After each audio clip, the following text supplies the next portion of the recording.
Hello and welcome.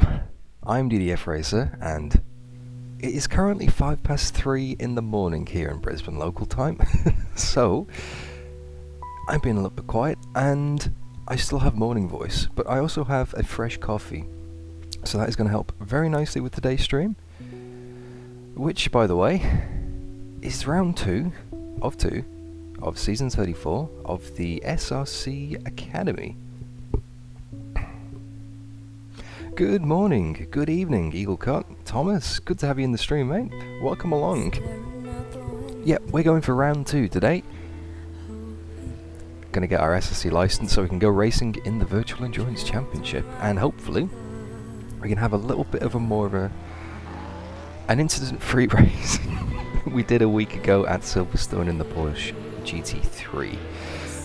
Pleased to report that the incident with Daniel Christo was not investigated further. No penalties for this race, no further action taken. Myself and Daniel had a little bit of a chat off stream and sorted it all out, came to an agreement, so all good. All good. We're both out here to get our license, we're both, rookies, we make mistakes. Easy done. Welcome Marius. New Old Stock Racing, JT7166, welcome back to the stream. Great to have you here, guys. Wherever you are, whatever time it is, thank you for tuning in. Great to have you. Just going to wait for the server to do the official reset, and then away we go. We're going to get on do some practice laps in the LMP3. We're not driving the Porsche today. We're driving the LMP3, the Norma M30. I've done a few laps off server so far, doing some practice. It's a nice car to drive. Me and the magical Ed Trevelyan Johnson have done some work on the setup, and we've got it nice and stable. It's feeling good so far. Fast lap pace is good as well when we turn the fuel down and go for it. We're not that far off the pace, maybe a couple of tenths off the fastest. But yeah, like I said, today's not about being the fastest, it's all about being safe and being consistent. The rear tyres seem to be going. That's going to be my biggest problem today, I think. The rear tyres on a long stint, they seem to be wearing out a lot faster than the fronts. Now we've tried a few things on the car. Tried changing the driving style. But yeah, let's see how this goes. This could be interesting. Anyway, I believe we are now officially in the practice session. So let me switch it over to rFactor 2 and welcome everyone to the channel. Good morning, Ed. Welcome to the chat, mate. Good to have you here. Good to have everybody here. Thank you so much for tuning in, guys. I don't think there's anything more I can do now intro-wise. I think I've said everything. Any questions, just pop them up in the chat. I'm going to have that in screen while I'm racing. I'll do my best to read that, but yeah, not much more I can do than go driving.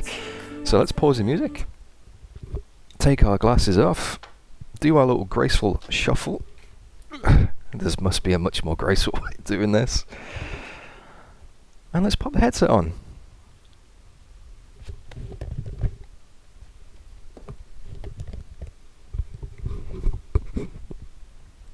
And of course, bring up the overlay in VR, because I need to be able to see you guys.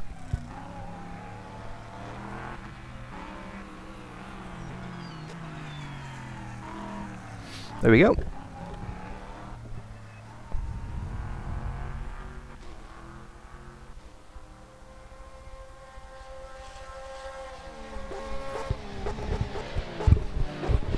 Hello from Germany. Quick draw 121. Yeah, I have the same problem, JT7166, mate. The front tyres do tend to lock a lot. But I played around with the force feedback settings and I think I should have that under control. I was locking them because I couldn't really feel what I was doing. Yep. Mr. Ed is asking all the important questions in chat. What's the music? The music? If you like the music, there is a link in the video description to the playlist on SoundCloud, and I can pleasantly say it is royalty free. Because I kind of wrote it myself in a band a few years ago. So if you enjoy that music, link in the description, go and check that out in the Go and check that in the description. Go and check that on SoundCloud. Also, Discord. If you fancy a chat on Discord, there is a link to my Discord in the video description as well, so go and have a look at that. I do realise one thing I haven't done actually. Coffee.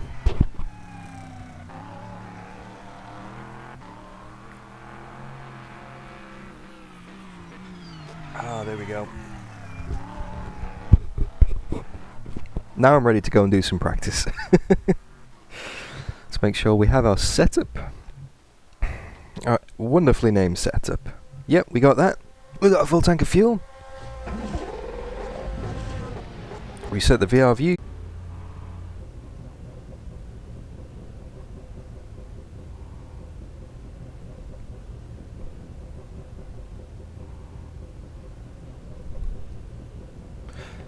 Sorry guys if there's a few minor technical difficulties there. I'm not quite sure what was going on. Looked like the stream had stopped. Anyway, we've had our coffee. We are now on the correct screen. Let's go driving. Let's go and do some practice laps.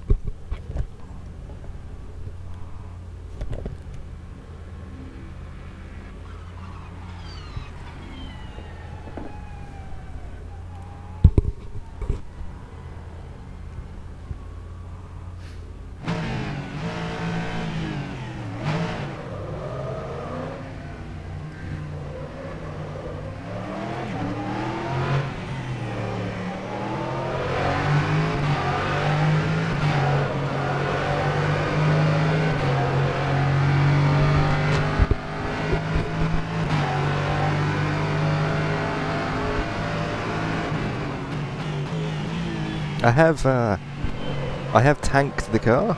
I've put a lot of fuel in. So I'm going to go out and do some practice laps. Get used to a full tank, get used to some soft tyres. And just get used to the track again. There's a lot more rubber on the track than I've seen, well, at any point during practice so far. So there's probably going to be a lot more grip than I'm used to, which is good.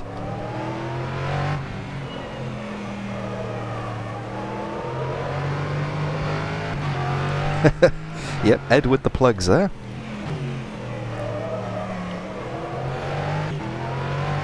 There is one more plug I would like to do. I would like to say a big thanks to Ed himself for helping out massively with the setup and just plugging this channel in general. Oh, do you have a bit of a freeze from rF2 there? Hopefully get that out the way now. No more freezes, please, mate.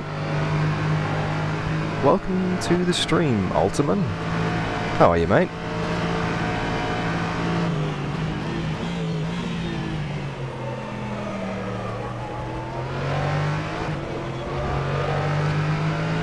You can see a few tyre marks on the track there. People locking up into turn 1. Hopefully, we avoid that today.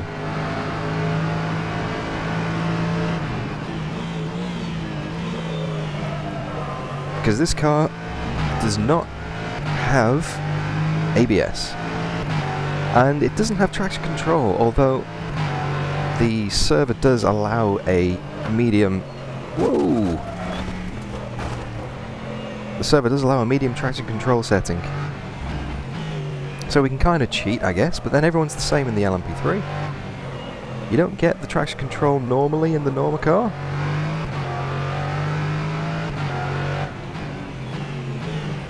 That's right, Thomas. Don't forget to push that like button.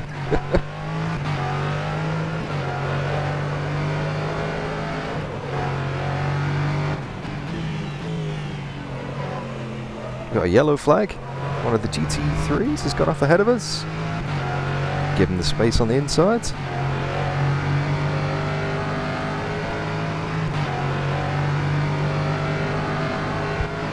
The pit entry line. You cannot cross that.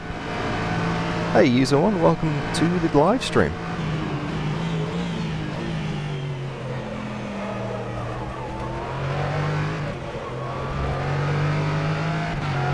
Yeah, too true. New old stock. rF2 has been a little bit glitchy recently. I mean, it's always a little bit glitchy, but more so than normal recently.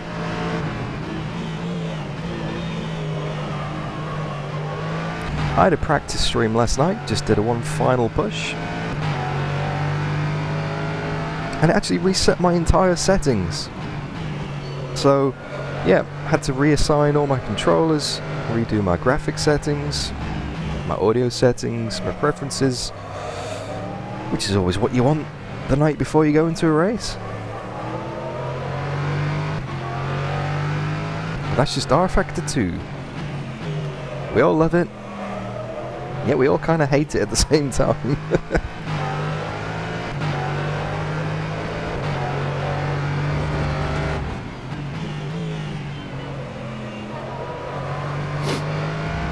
Car is feeling very nice though. Lots of rubber down on the track. Like I said, I haven't really had that much rubber on the track in practice, because I've usually been running around by myself. But now we have the official practice session, and everyone's going to be running laps and putting down a racing line. Although I need to be honest, I haven't actually checked the weather forecast for today's race yet, so I have no idea if it's going to rain or not. And I kind of hope it doesn't, because I haven't done any practice in the rain whatsoever. Yeah, that's right, Ultiman. 2 hours to tune everything in. Got a nice hour-and-a-half practice session here, the qualifying and a warm-up. Plenty of time to get dialed in. Not just myself, but the car too.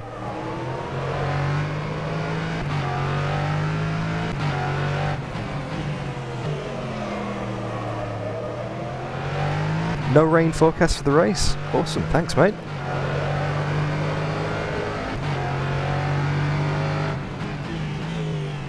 I've been considering reinstalling rFactor 2 from scratch, but it worries me, because I've done that many little tweaks here and there just to get it to work in in broadcasting and streaming. Obviously running the game in VR as well can be quite demanding on the resources, so there's been a lot of fine tuning. And I'm not sure if I've downloaded any plugins or the third-party mods. I don't want to accidentally lose some data.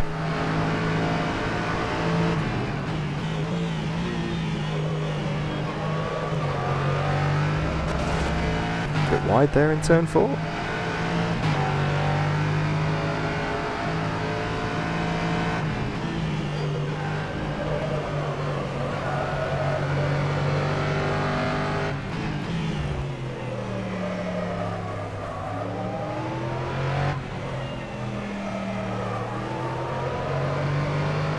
It's amazing how much more turn-in there is at slow speed compared to what I'm used to. All because other people have been running a few laps in the practice. Pace is a lot better than what I was expecting.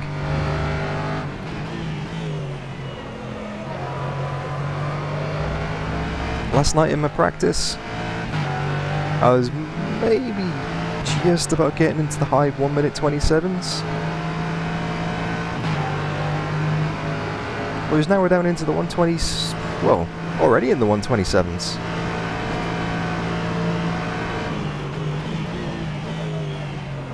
So if we can keep this pace up, well, we're looking good. And who knows? Might finally be able to break that 1:25 barrier in qualifying. So close to breaking into the 125s. Done a few quali practices, but just can't get faster than a 126.05 something. As the car gets a bit loose on the rear. Keep an eye on the mirror. Don't want to take out the GT3 coming back on track.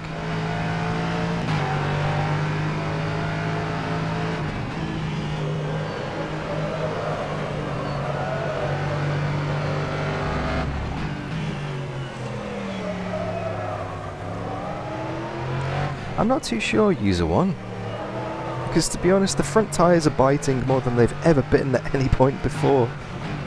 So this actually feels great to drive. You should have seen practice the other day, wow.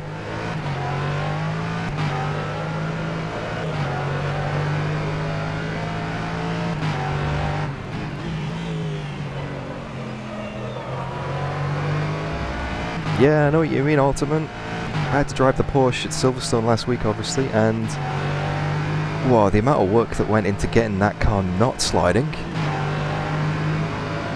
Oh, that's incredible. That Porsche has definitely got a tendency for oversteer, on turning especially. I feel a little bit of a vibration in the steering wheel already. I think I may have damaged the tyres ever so slightly with some minor lockups. So I have to be wary of that in the race, because this G29 can be a little bit of a noisy boy sometimes. And just with it being 3 AM, I don't think the neighbours would appreciate that. Never mind my partner Claire, who is currently asleep in the other room next to me. She'll be getting up for work in a few hours.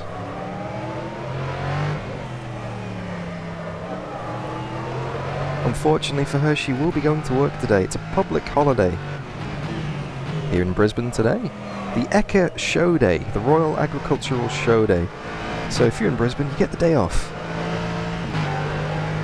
Which includes myself, but some companies don't observe that. So unfortunately, yeah, she has to go to work. Yep, I have actually turned off my work alarm as well. It may or may not have been pointed out to me that during the last 15 minutes of the race last week, you guys could hear my alarm going off in the background. Yeah, sorry about that. Because that's when I would normally get up for work. I can show you, that has been turned off today, so all's good. No one's going to be getting PTSD flashbacks of a Google Pixel.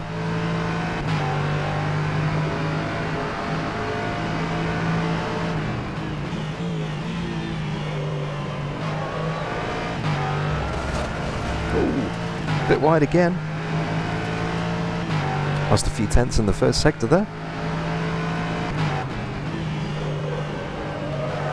Wow, there's so much rubber down on the track. This is awesome. This gives me so much more confidence. Well, I think when I come back to the pits, I might turn the force feedback smoothing up even more. I want to try and avoid those rumbles in the wheel. A bit late on turning there. It's just me taking a bit too much apex speed. Not so much anything in the car.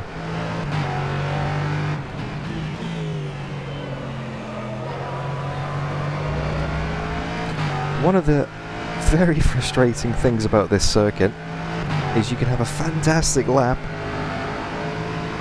and then botch it at that final corner. Just throw all your time away, and you know as soon as you've done that final corner wrong, you're just going to be losing speed all the way down the straight. So many times in practice I'd done a good lap and then thrown it all away coming onto the straight. Alright, Ultimate, you go and have yourself a cracking race in Division 2, mate.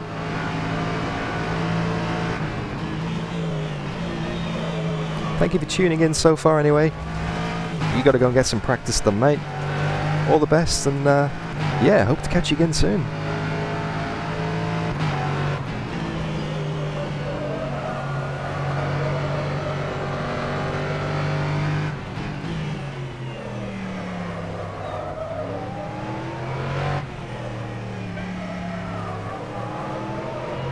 Way too much inside curb there.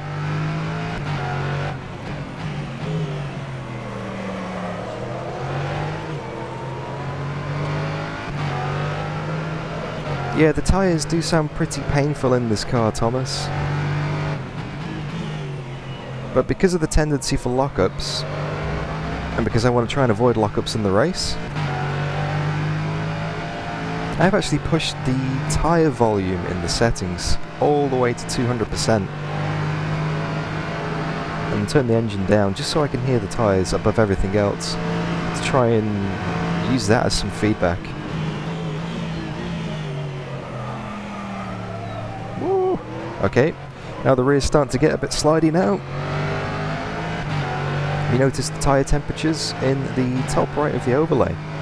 As soon as the rears start to get a little bit orangey red, getting into the 75-80 degree range, it gets a bit slidey.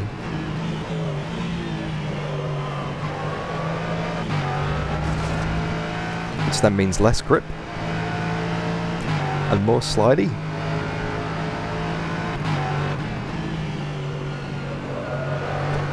You got yourself a vicious circle. Ah, too wide. Yep, cut track. Although I'm surprised Mr. Spotter didn't pipe up in the ears and tell me more about that. Is Mr. Spotter working today? Crew chief? Oh, I don't believe he is. Don't believe I've turned on crew chief. Let's go and fix that. I'll definitely be needing crew chief in the race. Simulated tyre life on this car. Well,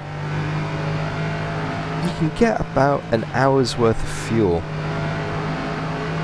And I've worked out that obviously this car has a full tank of 100 litres. You need about 130 to make it through the race, so we're looking at about an hour and 5 minutes on a full tank.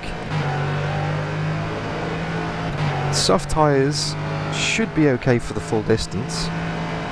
So we have another freeze from rFactor 2 there. That's concerning.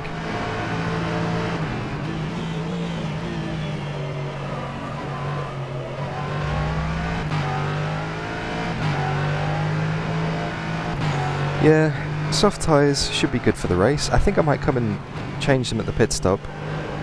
Just because I can feel the wear start to come in on them. I wouldn't like to go back out on an old set of tyres after the fuel at the end of the race.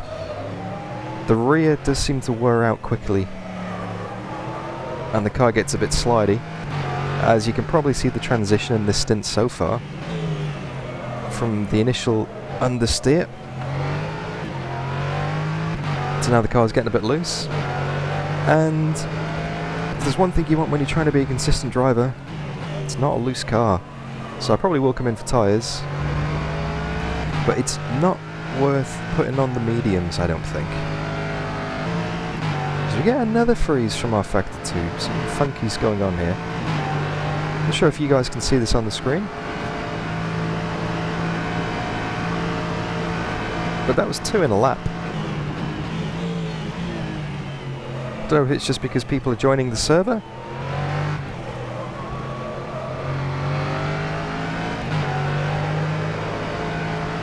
Welcome to the stream, Devin. Good to have you, mate.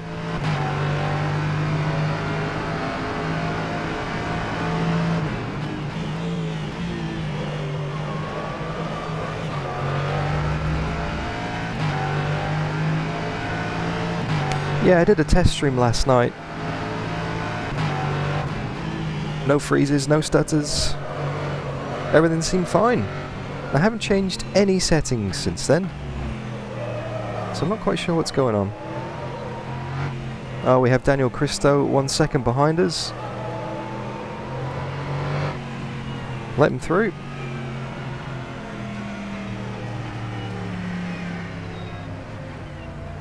Now he's gone through.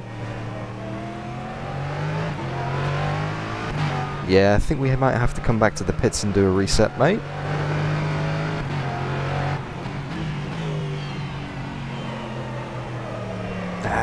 Car just doesn't want to turn in.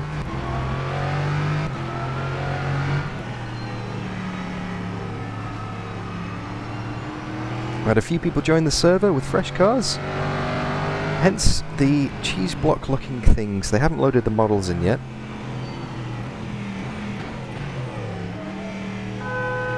Yeah, crew chief's not working. Need to fix that.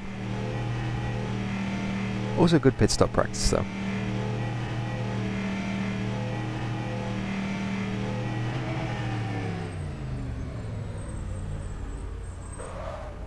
There we go.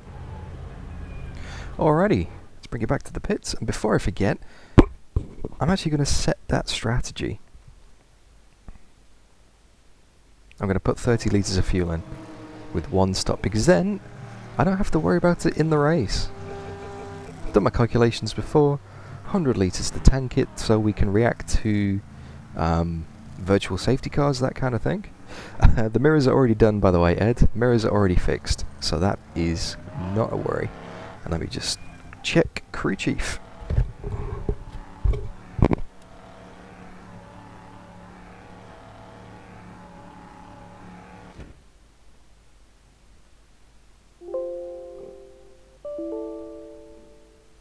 Radio check. Spotter, radio check. Can you hear me? Acknowledged. No more deltas. Acknowledged. Time deltas every lap. Okay, we now have crew chief. Although it did flash up with an error message saying that files could not be installed, which is always concerning. Might have to leave the server and come back. Anyway. Let's head out on track and have another go. And let me just check the crew chief is actually working. What time is it? 3:31 AM. I didn't catch that.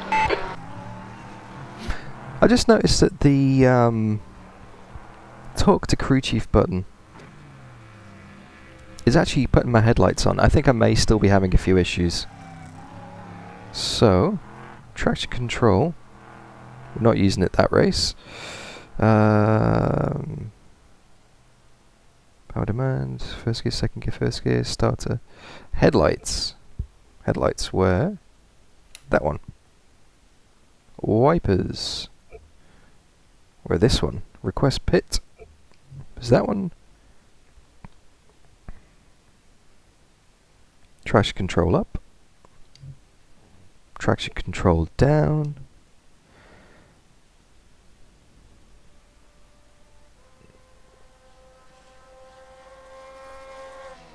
This is the quality content you guys want to see, of course, right? Me going through settings. Increment mixture. There we go. Oh, increment boost. I don't want to do that. Brake bias. My brake bias working. Yep, that's cool. That's cool. Yeah, rFactor 2 really did a number on me last night. Decided to reset all of my settings. Let me just check. So there's the headlights. There's our wipers. Yep, that works. What time is it? 3:33 AM. Crew chief is working as well. I think we're in the game.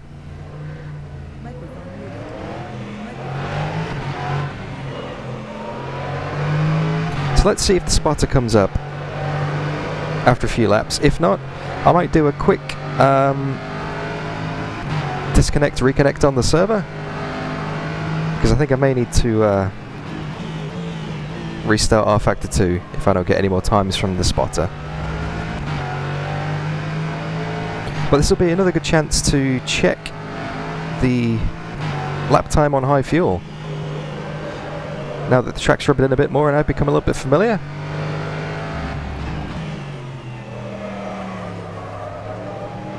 Instantly I can feel a huge difference in the car. The tyres must have been wearing out a lot more than I thought last time.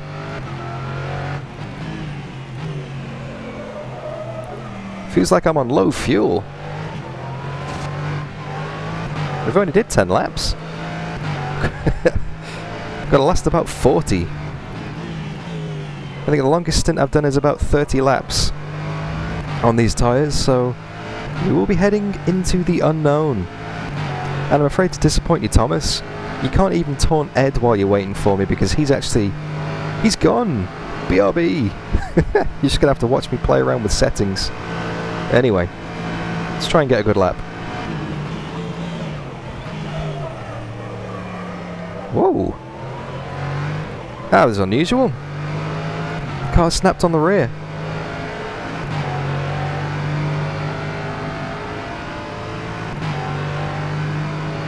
Yeah, spotter's not working, otherwise I would have got a car left then.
Here we go.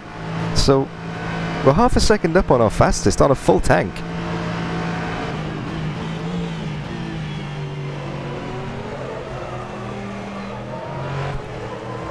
Guys, I cannot wait for qualifying because we just did a 1:26.8, which was consistently the fastest lap time I was pushing last night on low fuel.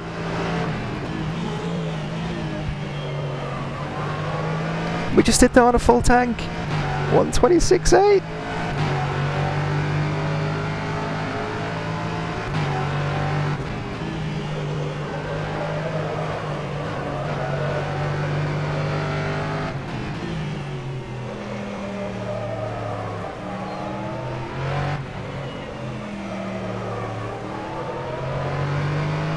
Maybe I'm just better with a full tank.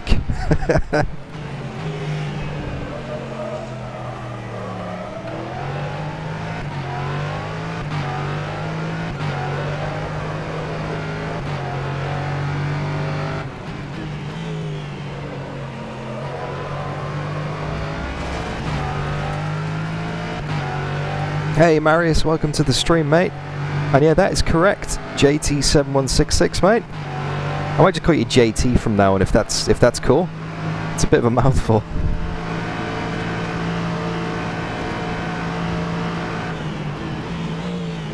Since I did the practice stream last night, I've gone and had about 4 or 5 hours sleep, and now I'm back up again to go racing.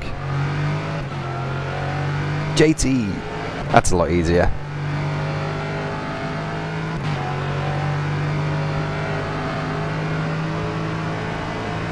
Yep, crew chief ain't working, so I'm going to need to do an rFactor 2 restart. So, let's pull over to the side of the track. Out the way. Don't want to get in anyone's way. I'm going to do a low fuel run, just to see. Just out of curiosity, because if I could do a 1:26.8 on a full tank, and my previous best is a 1:26.0,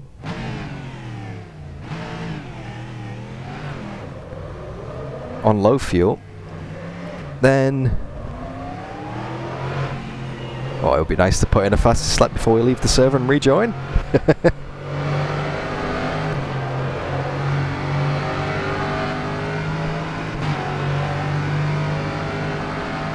Check we're clear on exit. Don't want to cross the blend line. Suffer the wrath of the race stewards.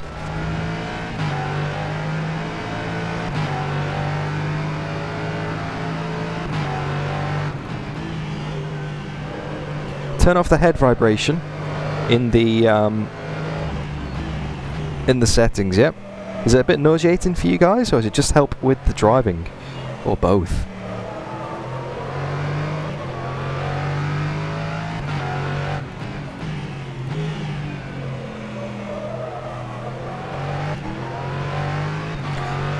Doesn't feel too bad in VR. You kind of get used to it, but I'll turn it off in a sec. Anyway, hot lap attempt. I'm going to be quiet for a moment. Let's see if we can go and do our first 1:25 on low fuel on a rubbered-in track.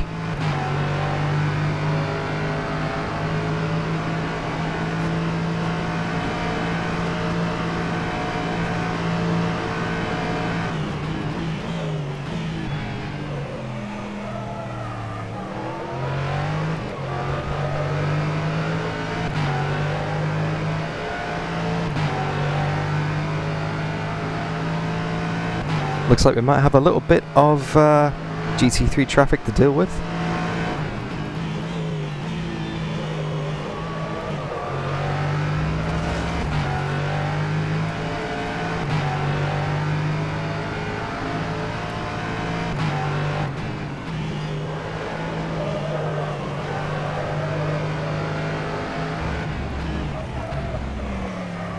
Ah, locked up the inside then.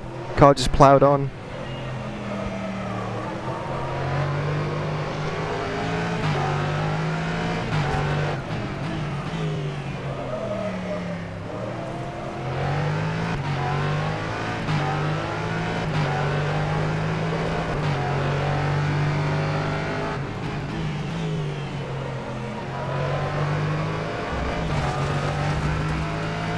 Well, it ain't going to be a 1 minute 25, that's for sure.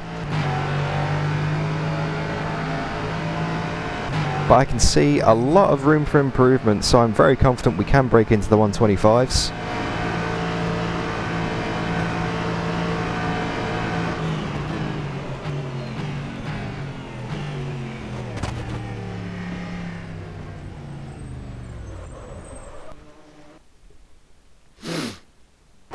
Alrighty. Settings. Display. Controls. Head vibration. Let's turn it off. Henry Cynic is very fast. However, I am going to leave the session very quickly because I need to do a crew chief reset because it doesn't seem to be picking up the fact I'm playing rFactor 2 at the moment, so bear with me 1 second while I just quit the server.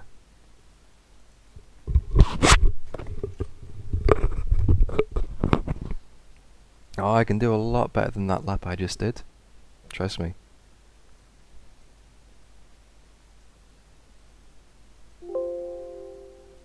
Radio check. Spotter radio check. Can you hear me okay?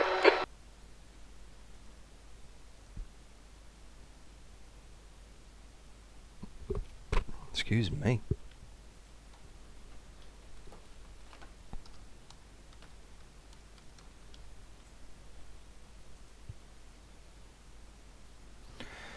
Okay. Hopefully, spotter works now. Yeah, it's pretty chilly here at the moment, Marius. 3:43 AM in the morning. Chile and Australia, right? I know those two words don't go together, but trust me, I think it's like 7 degrees or 8 degrees or something.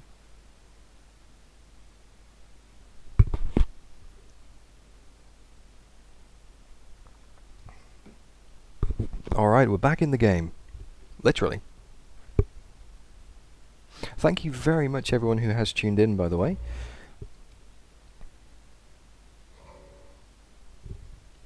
Great to have you here. So many people actually turning up for practice. This is awesome.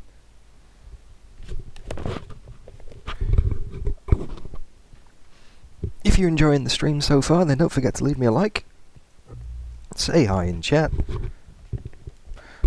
I'll do my best to respond to everybody who says hi. When I'm on a straight, of course, not during the corners. I don't want to... I've done that in practice a few times. Don't want to veer off to the side of the track when I'm trying to read your messages. And if you really do enjoy the content on this channel, then there's a little thing called the subscribe button. You might want to press that, because I've got a few races scheduled to be uploading in the next few weeks. I'm really making the most of these SRC races because I wake up at 3 in the morning. I've got the day off work, and I'm just bulk producing some content. So it takes the pressure off. I can actually enjoy the rest of the week.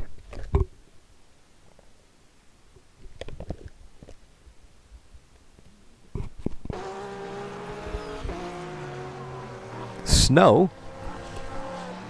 Snow in Australia? Yeah, that's a bit more inland though. I live on the coast, so I don't get to see the snow that often. Alright.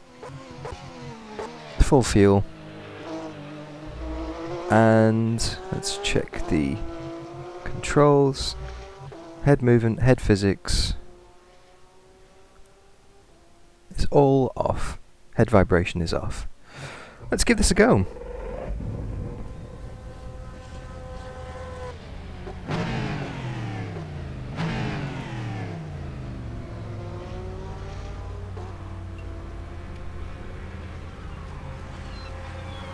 There's a problem with the stream. 1 sec. You back? Air and track temps are increasing. Air temp is now 29. The track temperature is now 29 Celsius. Oh, sorry about the slight technical difficulties, guys. There's traffic behind. Watch your mirrors. Limiter's still on. Disengage it. Blue flag. You've got cold brakes all round. Be careful. Oh, Mr. Spotter. Your tyres are cold. Watch out. It's good to have you back.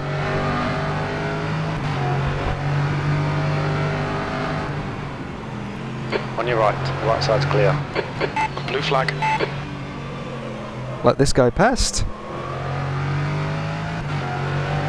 But yeah, if you're really enjoying the stream, guys, there's a little thing called the subscribe button. You might want to press that because I've got a little bit of content coming on the way.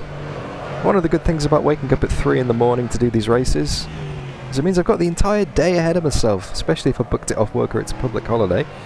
So I've got a few videos pre-recorded, ready to go, which I will be scheduling to upload over the course of the next few weeks. And he's in the fence. Sector 2 is yellow. He's in the feds. Sector 2 is clear. We think Sanchez has crashed. I feel your pain, mate. Yellow flag, Sector 3. Your brake temperatures look good. I've done that a few times myself. Looks like P2's gone off. Green flag, Sector 3. Alrighty, full tank of fuel. Let's see what we can do.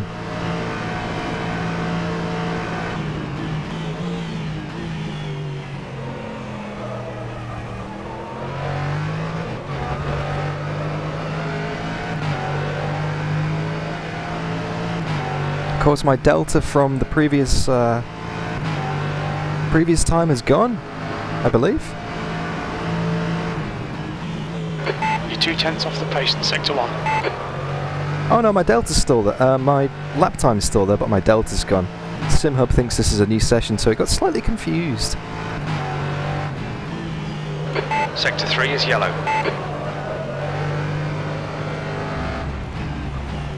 There's a few yellow flags out there at the moment. People still trying to find the limits of the track, of course.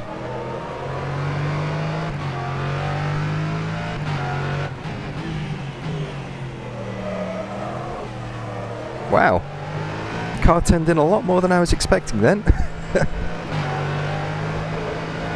Clunked the inside curb well and truly.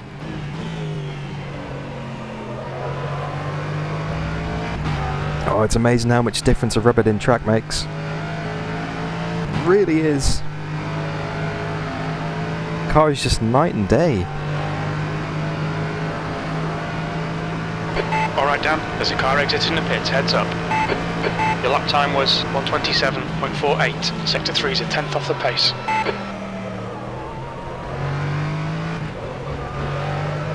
Sector 3 is clear. Just running some nice consistent laps here at Interlagos in the Norma LMP3 car. Sector 1 is quick. Just getting used to the handling, getting dialed in for the race. More people start to populate the server.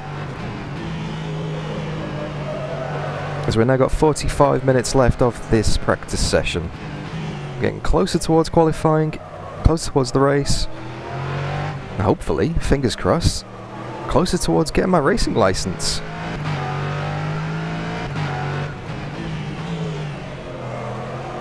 If I do get my license, then,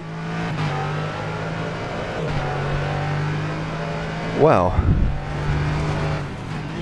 not sure if I've ever announced this news on stream, Sector 2 time or if I've ever announced this news in a video, but I may or may not have a drive waiting for me at the Zansho SimSport team.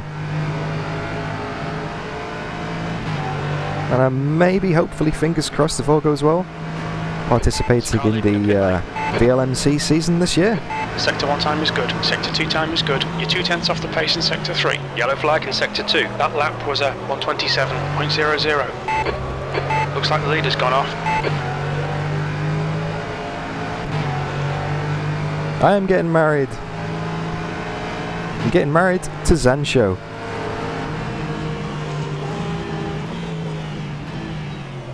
Sector 1 is 0.15 off the pace. Ed's replacement.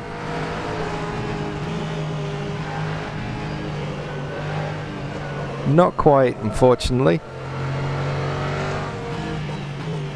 No one can really truly replace Ed. He's pretty much one of a kind, that guy.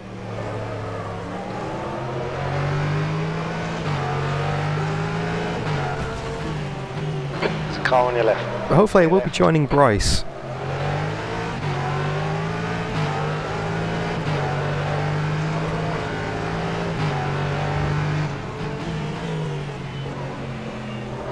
Sector 2 is 1.5 seconds off the pace. As much as that lap was ruined then by the GT3 car, that was actually really good practice. Okay, Dan, there's a car exiting the pits, heads up.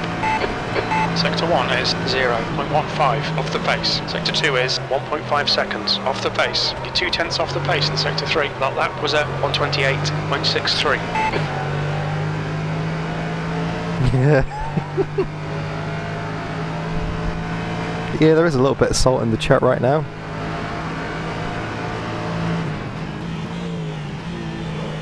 Sector 1 time's okay. Maybe not salt, maybe more umami.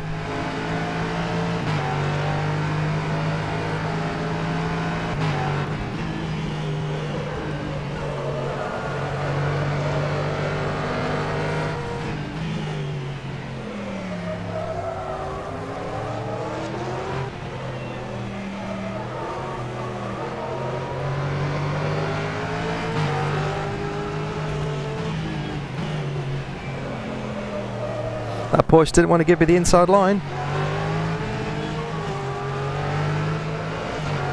Although he's not entitled to move out the way for me. Especially if he's on a hot lap. It's my responsibility to get past him. Sector 2 is 1.7 seconds off the pace.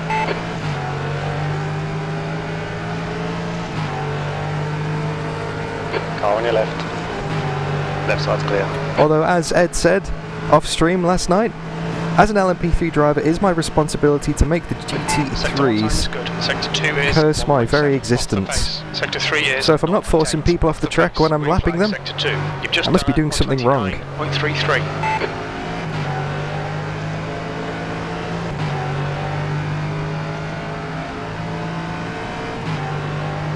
Ooh, breakfast burrito, that would be quite nice actually right now. You're 2/10 off the pace in Sector 1.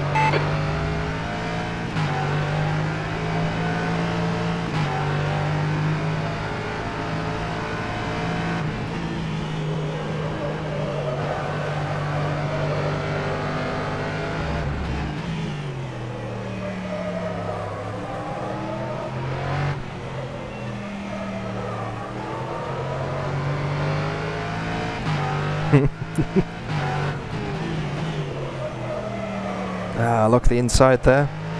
Couldn't get the turn in.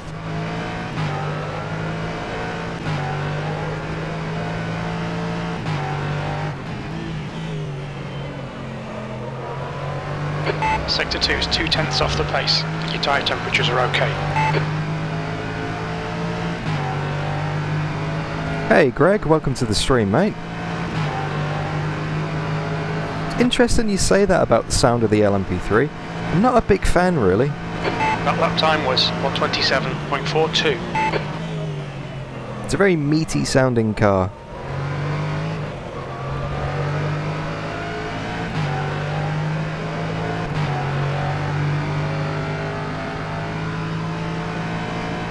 But it kind of all blends into one. Like, I rely on the sound of the engine a lot for the revs. Sector 2. Sector 2 is yellow.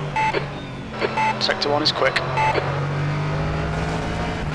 I rely a lot on the sound of the engine for the revs and when to change gear. Green flag, Sector 2. One thing I have noticed, there's not really like a limiter sound in this car. When you hit the limiter, it doesn't buzz, it doesn't kind of Yellow flag in Sector 3. make a sound to say, you've hit the rev limiter, it just kind of goes like every other rev in the range. So I do find myself not shifting a lot, because I'm waiting for that limiter sound to kick in.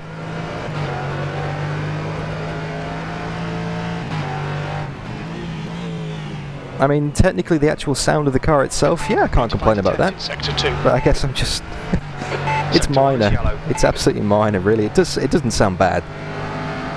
But when you spent probably 6 hours driving the Porsche GT3 car the week before, it's a bit of a step down, because that car sounds amazing.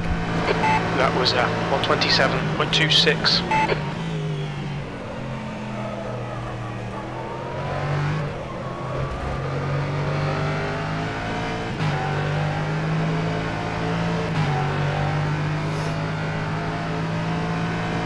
Yeah, I've got rev lights. I can see the rev lights on the wheel.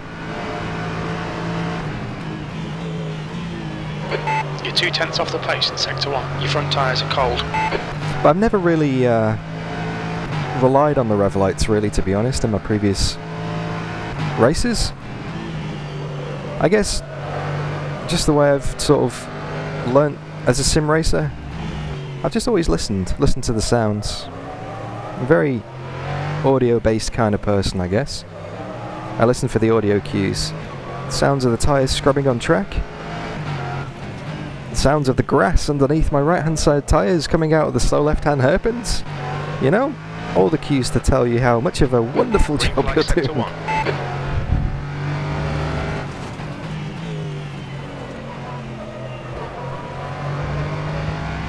I don't want to take too much curb on the inside of the last corner there. Very easy to get a cut track. Obviously cut tracks are something we want to avoid in this week's race. Welcome to the stream, Dad. Everyone, give David Finney a big hi. 2/10 off the pace in sector 1. Sector 2 is 0.8 off the pace. Sector Tuning 3 in is from the UK. 1 off the pace. Your last lap time was Where I'm originally from, 128.22. which is now being based in Australia. I don't get to spend that much time with my dad, unfortunately. It's always nice to see him here in chat. Welcome, Dad.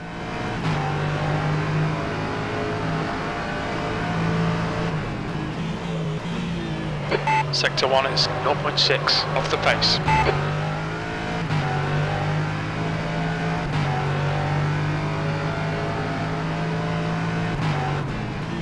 Yeah, true, I should be avoiding the limiter. Yellow Devon. flag, sector 2. Oh, right round it goes. Nope, it's safe. Saved it. But that's absolutely killed the tyres.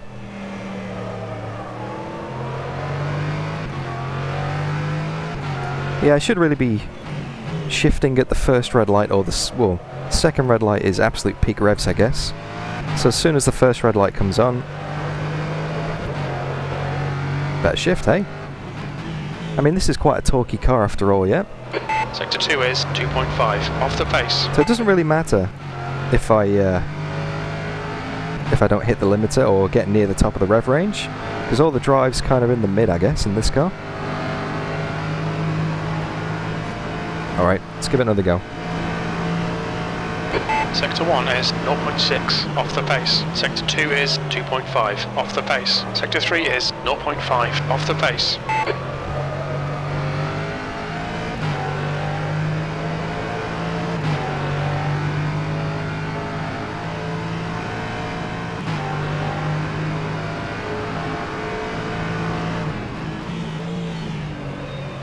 You're 2/10 off the pace in sector 1. Too wide.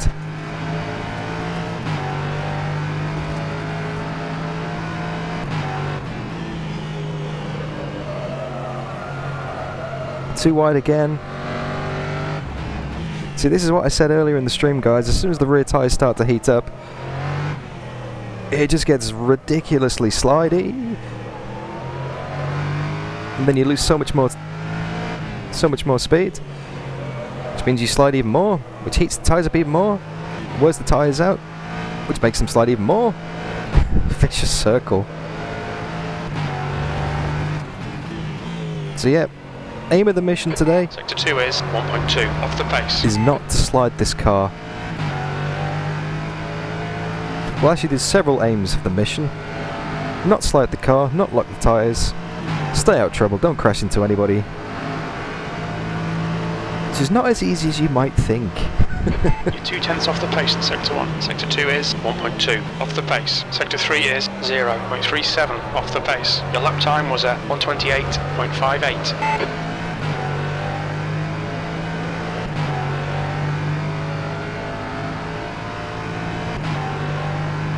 Sector 2 is clear. Sector 1 is 0.15 off the pace. I need to try and dial that out of turn 4. Consistently running wide now. It's not a habit I want to get into.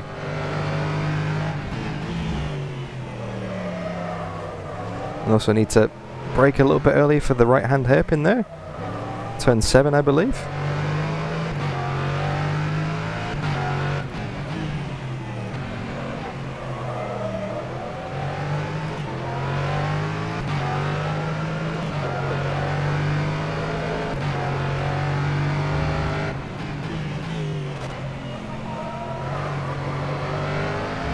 Yellow flag, sector 1. Bit of a drift around the final corner there. Didn't hurt our speed too much coming onto the straight. How long have we got left? 33 minutes. Might keep going on this stint for a bit longer. 0.15 off the pace. Sector 2 is 0.8 off the pace. Sector 3 is 2/10 off the pace. That lap was a 128.01. Yeah, I'm going to keep going on high fuel. Just for a few more laps, just to see how the tyres wear down. Sector 2 is clear. I think P5's gone off. You're 2/10 off the pace in sector 1. I missed the apex completely there.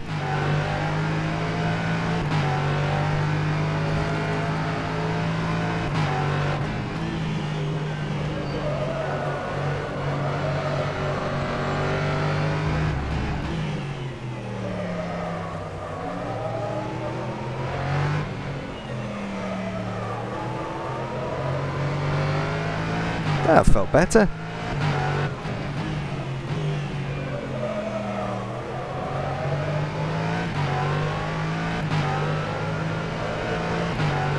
Felt a lot smoother.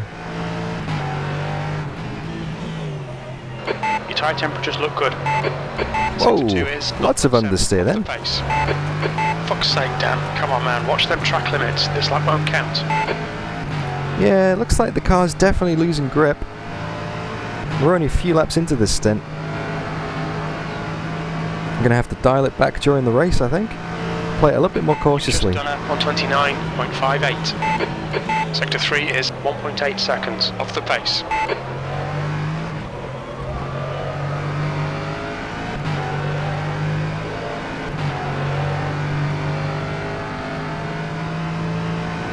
Yeah, the car just gets worse and worse and worse.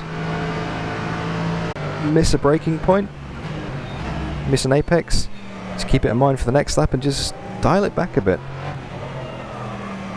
Ah.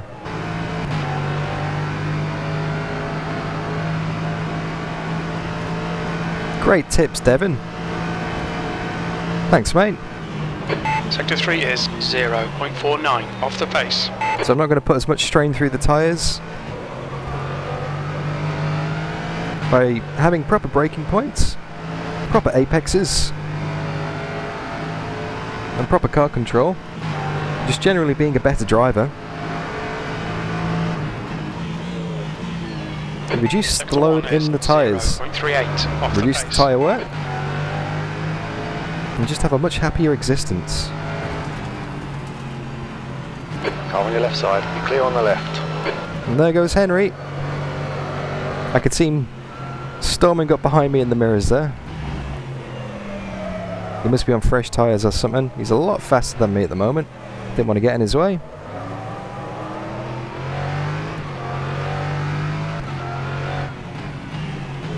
Very good point, Devin. I think I'm too focused on the individual lap times at the moment, as opposed to the overall health of the stint.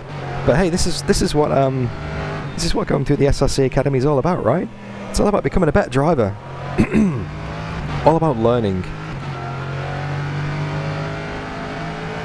Because this whole online racing, endurance racing, racing with other people, actually having to be responsible on track, it's pretty new to me. Sector 1 is 0.38 off the pace. Sector 2 is 1.8 seconds. Pretty much my entire sim racing career I've been offline off the pace. against the AI. 129.58. Incident in Sector 2. Sector 2 is yellow. And obviously, Looks like the leader's binned it. on a live stream, online against other people, Green flag, Sector 2. there is nowhere to hide. Sector 1 is 0.37 off the pace. It's all about that rhythm. Hey, my sim racer, welcome to the stream, mate. Practice going well so far. Just doing some long stints now, getting used to handling of the car over, well, the drop off from the tyres and the fuel. Haven't really done a proper quali run yet.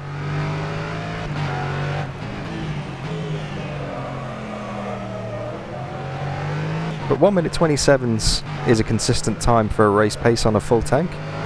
And hopefully, now that the track's rubbered in a little bit more, I can get into 1 minute 25 Sector 2 is on low fuel. off the pace. Life is about rhythm, Greg. Very good point, mate. Everything is a rhythm.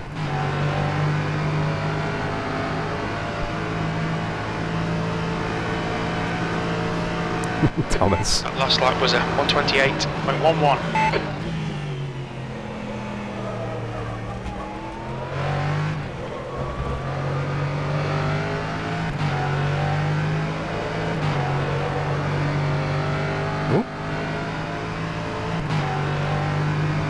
Bit of a slide on the rear going through turn 3 then.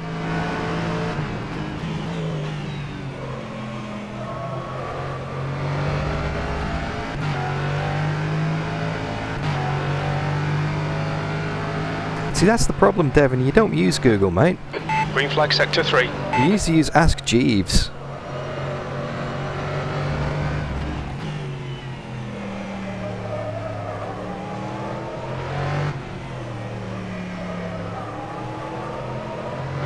Incident in sector 3. Sector 3 is yellow.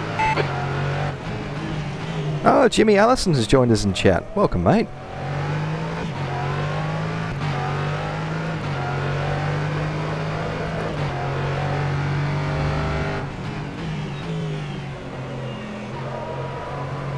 Sector 2 is 1.5 seconds off the pace.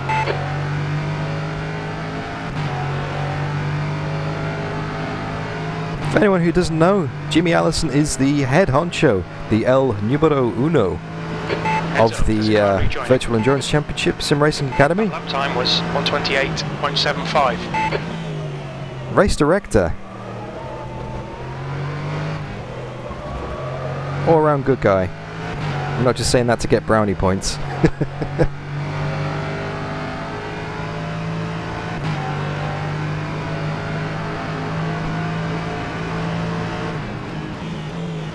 You looking after Division 2 again today, Jimmy? 0.14 Carlos in Division 1?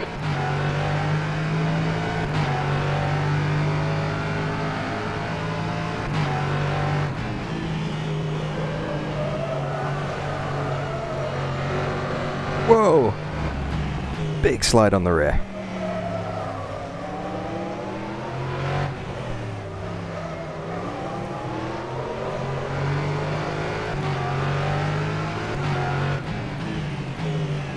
Sector 3 is clear.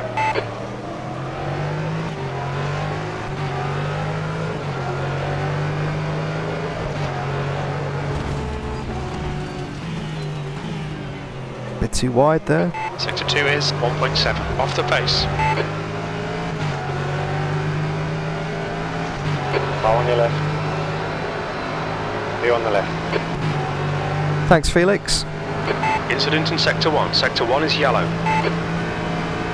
Well, we're not going to get this guy into turn 1. Gone off. Sector 1 is 0.14 off the pace. Sector 2 is 1.7 seconds off the pace. Sector 3 is 0.48 off the pace.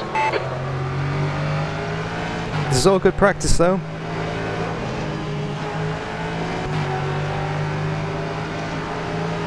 Right side. Be right. Sector 1 is 0.8 off the pace. Trying not to cross over the pit line there. Bit of a narrow thread between the GT3 on the right and the pit exit on the left. Don't want to get any penalties for that. Wow, the rear of the car is just all kinds of loose now. I think I'm maybe taking a bit too much apex speed. And those rear tyres are not liking it whatsoever.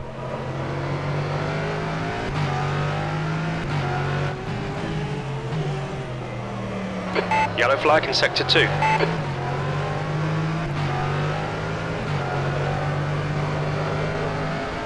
Alright, so we're coming up to about 20 minutes left in the session.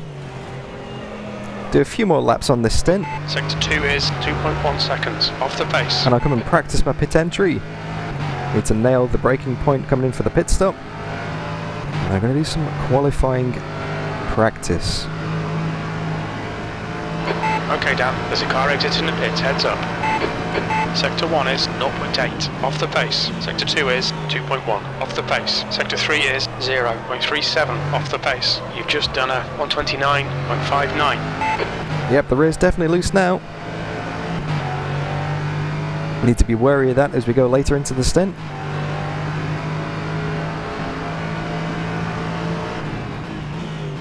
Sector 1 is 0.34 off the pace.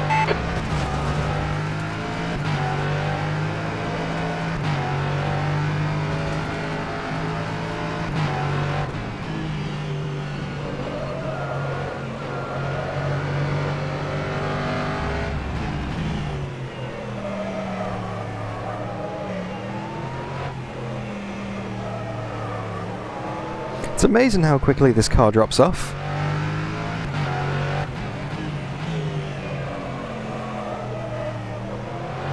How it goes from feeling great on a new set of tyres and a full tank of fuel to feeling not so great on half-worn tyres and a 3/4 tank of fuel.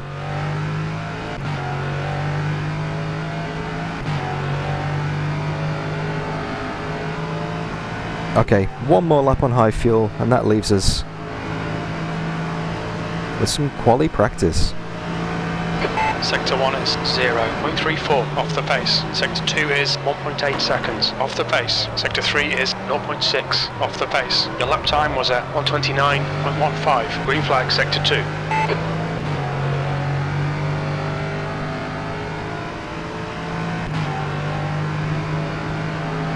Yeah, a little bit of a wobble in the wheel now.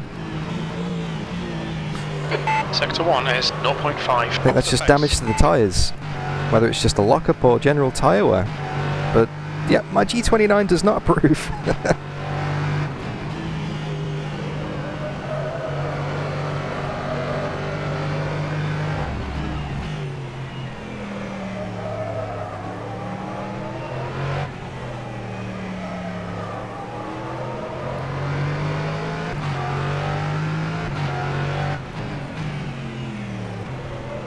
Good point, my sim racer. I might throw that out to chat in general. What's the general consensus on adding a little bit of extra rear wing, just to help with the stability during the race at the end of the stint? I'm not really losing... Okay, pit stop requested. I'm not really losing too much top speed, because the car kind of peaks at 270k anyway, which we reach well before the start-finish line.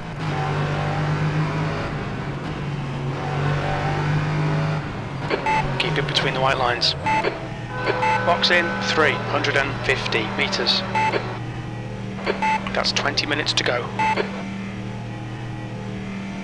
Box in 5, 4, 3, 2, 1. Box now. The pit exit looks clear. Cool, made it through the pit lane. We did not get a drive-through, so our pit entry was good. Remember that braking point. Take it easy, you've got cold tyres. Okay, so leave the rear wing alone, even though it is struggling with the rear end towards the end of the stint, right?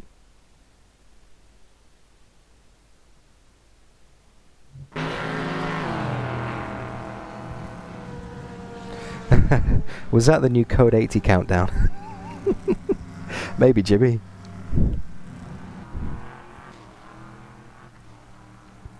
Okay. Let's take some fuel out.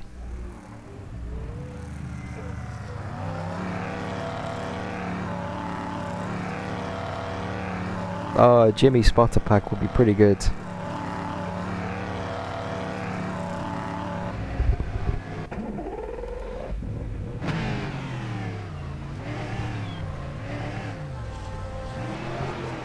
Pit lane is clear. Disengage limiter. Pit exit's clear. Stay behind the white line. Yellow flag. Watch out. Sector 2 is yellow. Let's get some heat into these brakes. Sector 1 is clear. Sector 2 is clear.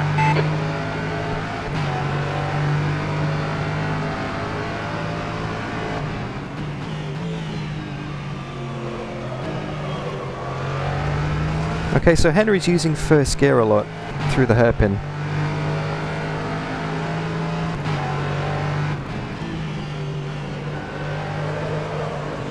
Might give that a try.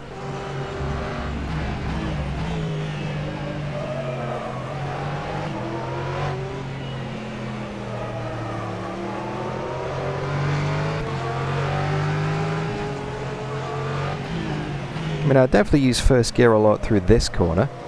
Maybe not in the first two of the hairpins though.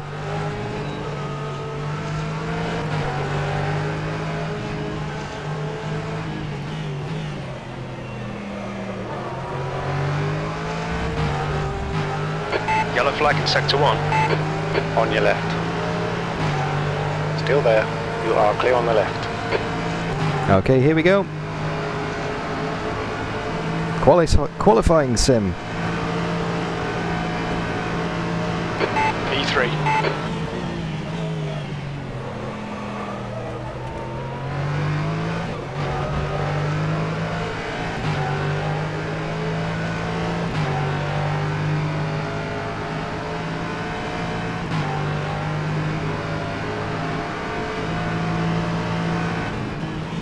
Okay, Dan, we estimate you've got 5 minutes of fuel remaining. Sector 1 is 0.06 off the pace.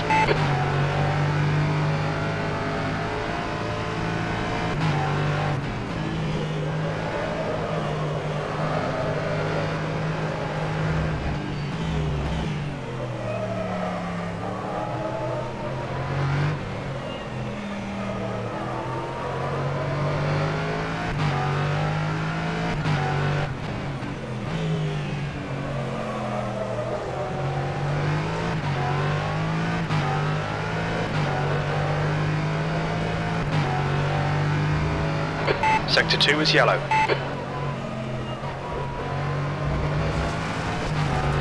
Sector 2 is clear.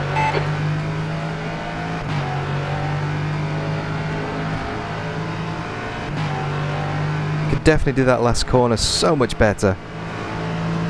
So I'm very glad I got another lap of fuel in the car. Sector 1 is 0.06 off the pace. Sector 2 time is okay. You're 2/10 off the pace in Sector 3. That lap was a 125.81. Okay, Oh, Dan, yeah. you've got half your fuel left. Very little fuel left. In this lap, box this lap. 125.8, new personal best. It's just done a 125.77. Sector 1 time's okay.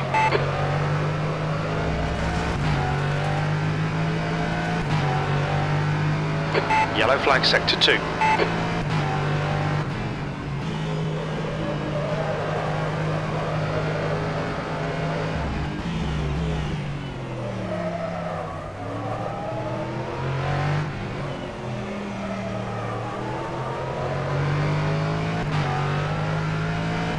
"15 minutes left, green flag sector 1.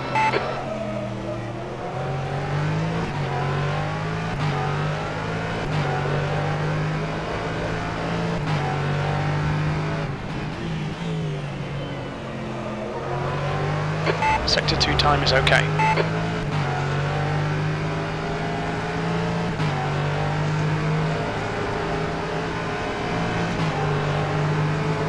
Right side. Clear on the right. 2 litres remaining. Sector 2 and 3 are pretty good. You're 2/10 off the pace in sector 1. You've just done a 125.52.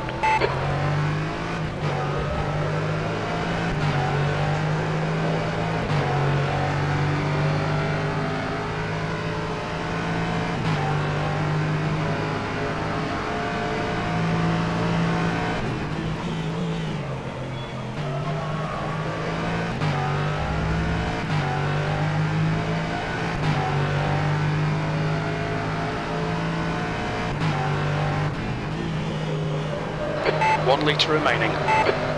Green flag sector 2. Ah.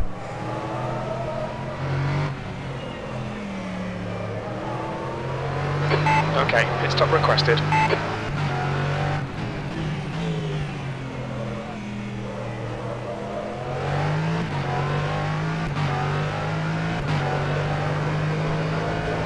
Thanks, Jimmy. Yeah, I tried to make the sim hub overlay as minimal as possible, because I know in VR the perspective changes a lot, so the actual Pit crew is ready. valuable information on screen, you need to keep as much space free as possible. So I've tried to keep it minimal. Bad luck, Dan. This lap's been invalidated. Watch those track limits. And there's the fuel. Wow, that was No one's behind us, no? Well, we're not going to make it to our pit box. Damn. 125.521. 125.521. I'm not quite sure where that extra half a second came from. Maybe the fact that the track is now rubbered in. Oh, Daniel Christo is in second position. My nemesis from round 1. Hopefully we can have a nice incident-free race, but I really want to try and avoid sharing the same piece of track for these 90 minutes. Okay, we've got 12 minutes left. Let's see if we can go out and do even better. Clear pit lane and away we go. Your exit is clear. Watch the white line. If I save a little bit of fuel... Incident in Sector 2. Sector 2 is yellow. If I save just a tiny bit of fuel on the outlap... Sector 2 is clear. I can get another lap in. Can extend my quali stint. Your quickest overall. Oh, thank you, Mr. Spotter. Not by much though, only by a 10th. Right then.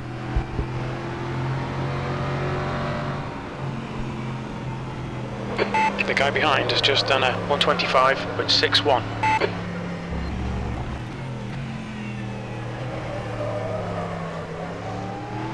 We've got about 8 seconds behind us to the LMP3 on track. Henry's about 10 seconds up the road. Some GT3's about 12 seconds up the road as well. Yellow flag in Sector 2. We want to try and avoid these. Sector 3 is yellow. With the pace difference, I really don't fancy catching those. Green flag, Sector 2. Alright, here we go.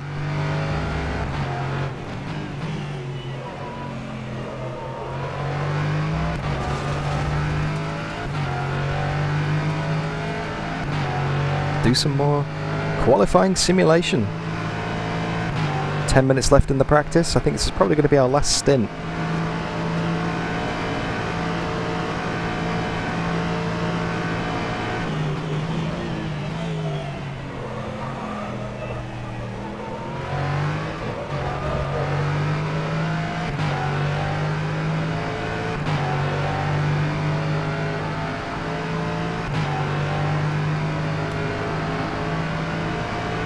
Alright Dan, 10 minutes to go. That's 10 minutes left. Sector 1 time is good.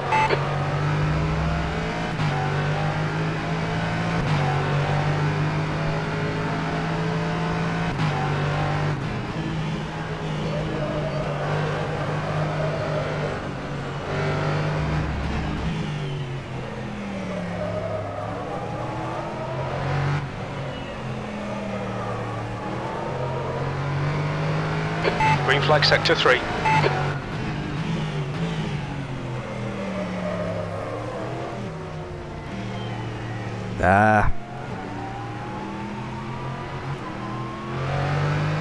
Got held up by Mike a little bit on that lap. Sector 2 is 3.1 off the pace. On your right, clear right.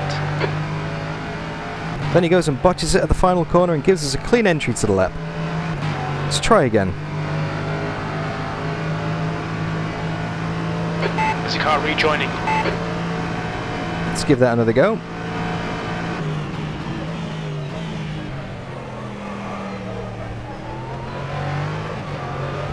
Obviously tyres are now a lap older.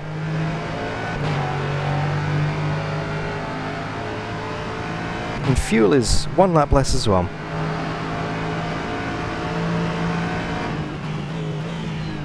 Sector 2 is yellow. The guy on your right, you are clear on the right. These guys are making me a little nervous.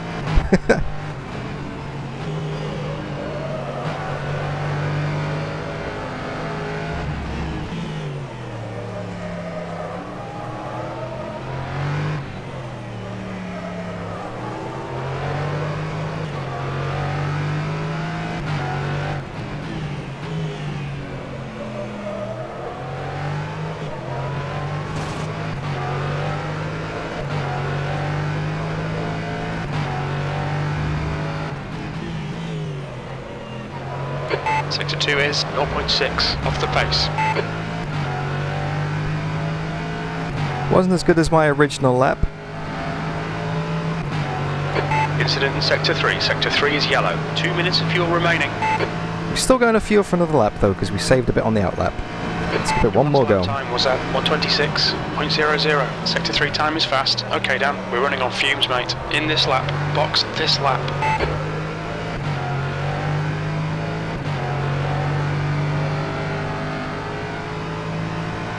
Incident in Sector 1. Sector 1 is yellow. Sector 1 is quick. Way too much curb on the inside there. You want to try and avoid the inside of the inside. It just races the car. Upsets the balance. Clear. Too much push. Sector 1 is clear.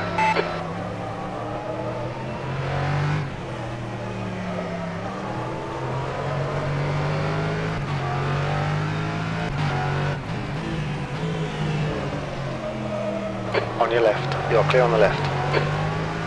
1 litre remaining. Thank you very much, Luke.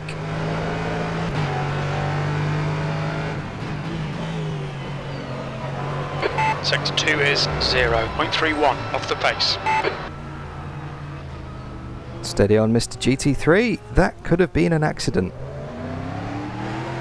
Whew. Had to slam on the brakes there. Acknowledged. Pit stop requested. Sector 1 is yellow.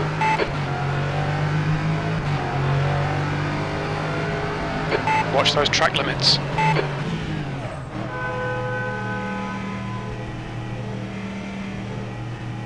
Practice the pit entry again. Make sure that I am getting used to the braking point. Box in 5, 4, 3, 2, 1. Box now. Yeah, that was a little bit of an unsafe release from the... Disengage limiter. Your exit's clear. Don't cross the white line. There was a little bit of an unsafe release from the... unsafe Brake release? temperatures are okay. Unsafe re-entry from the...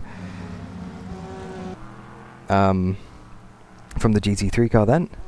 And sorry Martin, sorry to disappoint you, I am not part of Singularity. I may or may not have been poached by Zancho Simsport. I may have been promised all the riches in the world and a VLMC drive. Okay, Dan. If I get my license. 5 minutes left. Yeah, Devin. Alright, let's go and do one more quali sim at the end. Whisper test. Whisper test. Pit exit is clear. Sector 1 is clear.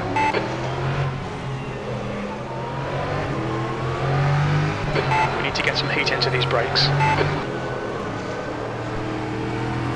We got about 12 seconds to the LMP3s behind us. And a lot of GT3s ahead, so if we just cruise it around this outlap. Sector 2 is yellow. Sector 3 is clear. Well, that's one way of cruising it around. Green flag, Sector 2. Build up a little bit of a gap to the car ahead. Roman Jakubovic in the Porsche GT3. Yellow flag, Sector 3. Ideally want about 10 seconds. Yellow flag, keep your wits about you, mate. Oh, actually, he's gone off the side of the track now. Looks like P5 spinned it. Green flag, Sector 2. So we now have a clear track ahead and behind. Whisper test. Whisper test.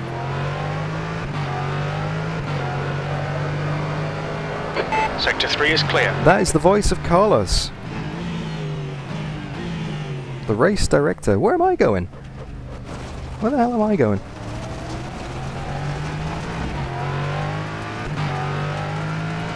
Carlos' mic is working today, although it was working last week during the whisper test too. So just because I can hear him now is no guarantee I'll be able to hear him when he calls code 80. Just trying to find an ice cream, Devin. Oh.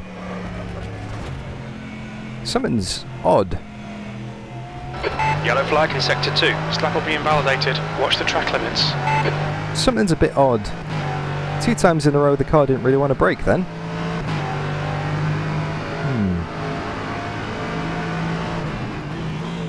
Sector 2 is clear. Okay. What's going on? Blue flag.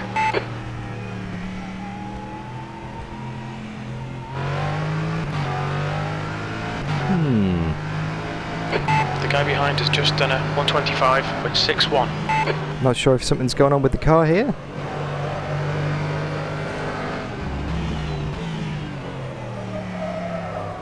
Maybe it's... I don't know. They haven't reset the rubber on the track, have they? I can't do that mid-session. Just seems a bit odd.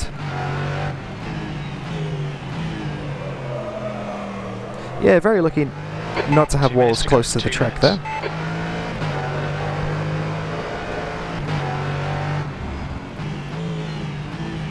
Alright, one last go. Got a clear track ahead and behind.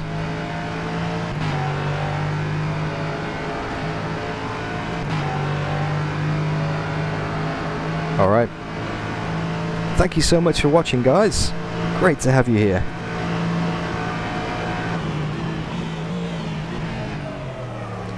What?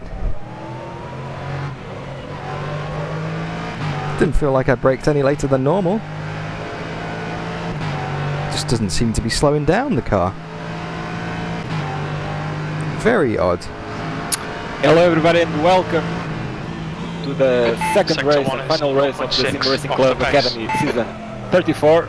I'm Carlos Santos and I'll be the race director today. Track limits. This lap won't count. This is the first whisper test. Requested. Make sure you can hear me over your engine. Make sure you can hear me even if your engine is revving high. Yellow flag in sector 3. Sitting on the pits, rev up your engine, make sure you can hear me loud and clear. If you can't hear me loud enough, make sure you go to your TeamSpeak and set your TeamSpeak properly in order to hear me or lower your game sound. This is the first whisper test. In a little bit we'll be advancing to the qualifying session, and I'll be back during the warm-up just after the qualifying for the briefing before the race, and the track will be closed at the beginning of the warm-up. Do not go on track on the warm-up until told otherwise. Session P1. We'll be advancing for the qualifying session right now. Good luck. I haven't changed anything on the setup of the car, but it just doesn't seem to be responding as well on the brakes.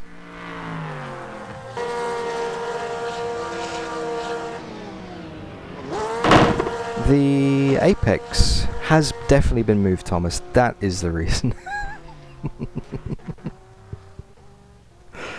Oh, I wish I could use that excuse. But yeah, with the throttle, Martin, I've been having a little bit of an ongoing issue with my pedals. I really have to press it down quite hard to get full travel, to get full throttle. Like if I go into the settings, you can see here. See that I'm putting my foot down fully, and it has a little bit of a flicker. So I think it just needs a really good clean. It just needs a really good clean. Anyway, let's get back to the setup. Let's take some fuel out. Let's go qualifying. Let's go qualifying, guys. If you are joining the stream, thank you very much for joining me, obviously. It's great to have you here. We're now in the qualifying session of race 2 of 2 in the SRC Academy. I'm going to be hoping for a good result, but more than that, I'm going to be hoping for a clean race, driving the LMP3 Norma M30. Just going to wait for the track to clear a little bit, wait for everybody to head out onto track. Yeah, I really need to clean these pedals. I've been meaning to do it for such a long time.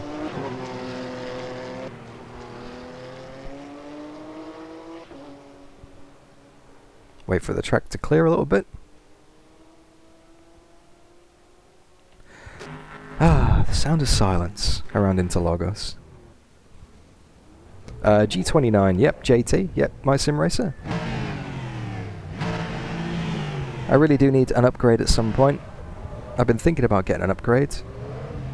The pit exit is clear. Push now. Alright, Dan, we've got 13 minutes to set a lap. Your brakes are cold. Take it easy. Cold tyres all round.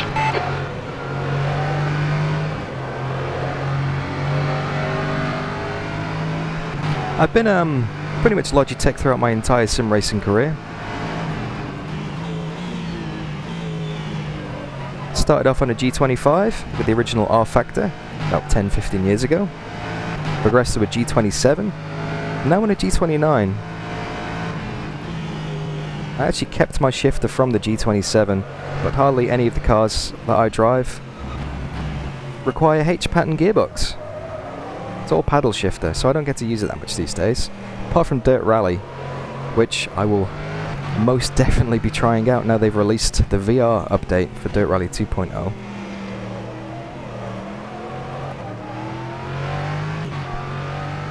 Hoisting Veld. Might need a bit more money. That would be amazing. Direct drive. Anyway. Qualifying time. I'm going to be quiet for a lap. I'm going to give this my absolute concentration. See if I can get back into the 125s again. Set a decent time. Here goes.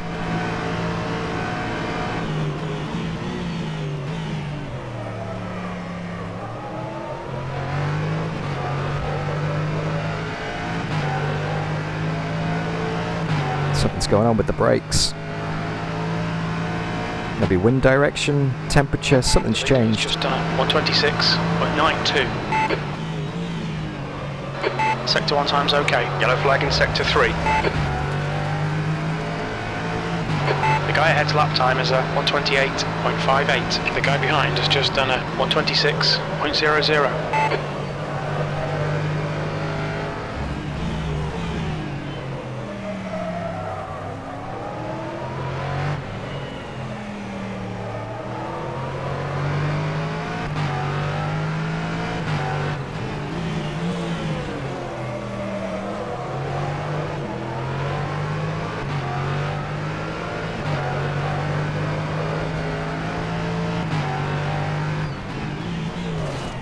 Car left. Clear left. Okay, Dan, fire her back up, get back into the fray. The bodywork's in pretty bad shape. We might need to fix that. That was a little bit early on the brakes there.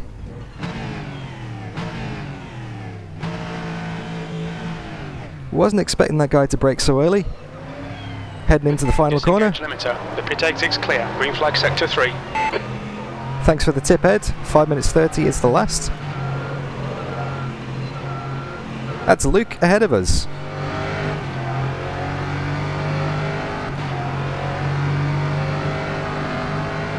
Well, that kind of ruined our lap.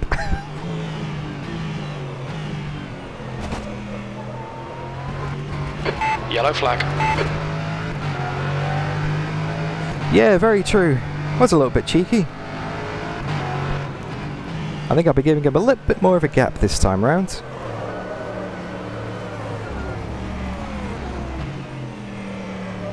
Incident in sector 3. Sector 3 is yellow. And he's off. Sector 2 is clear. 10 minutes remaining. 10 minutes. Okay, maybe I'm not pressing the brakes hard enough then.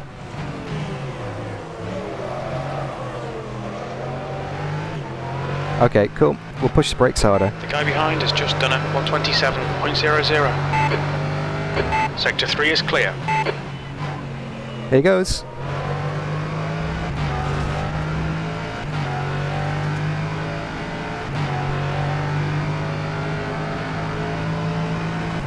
Thanks for the tip, Devin. Will do.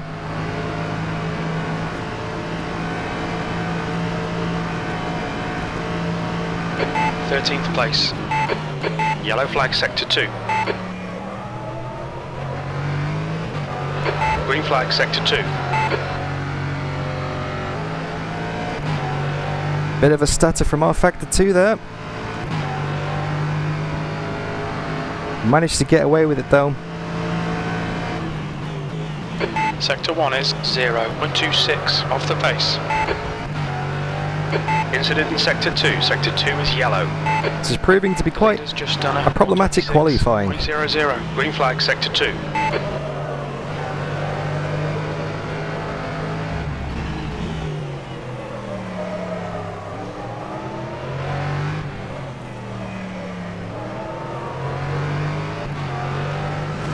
Ah.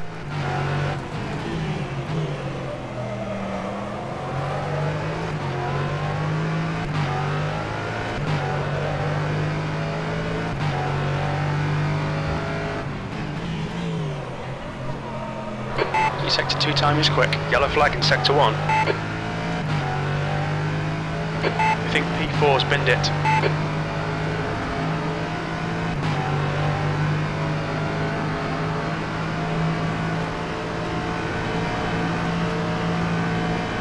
Sector 1 is 0.47 off the pace. Sector 2 time is good. Sector 3 time is quick. Green flag Sector 1, P3. You've just done a 126.10. Alright. I'm going to put an extra couple of litres of fuel in.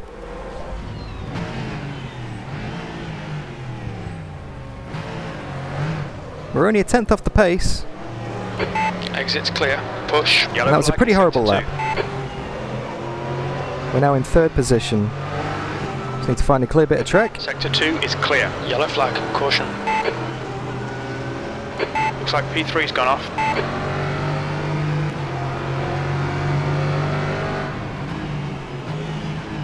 The car on your right side. Clear on the right.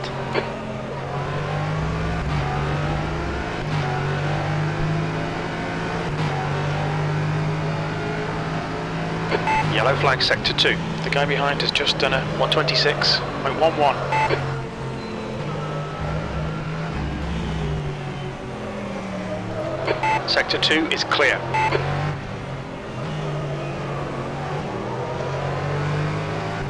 Sector 1 is clear.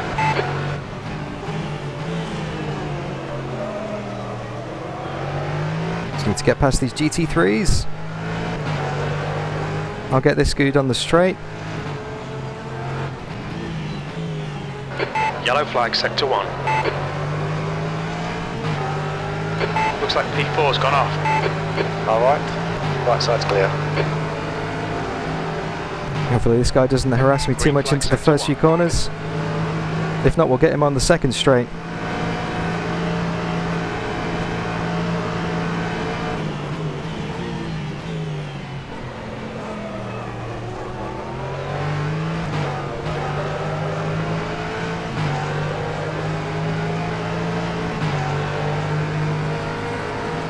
Car right. Right side's clear.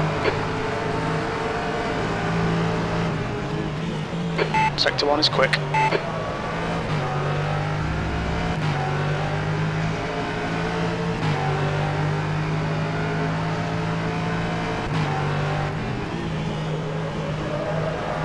Yellow flag Sector 3.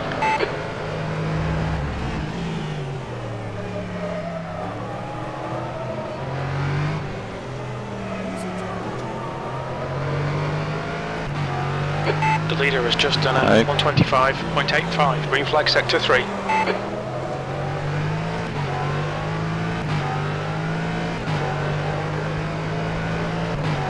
Five minutes remaining, 5 minutes left. Sector 2 time is okay.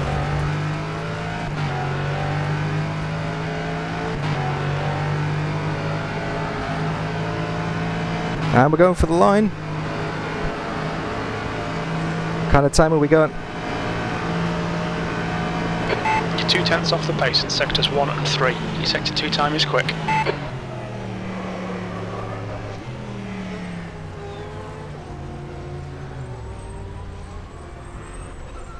Yellow flag.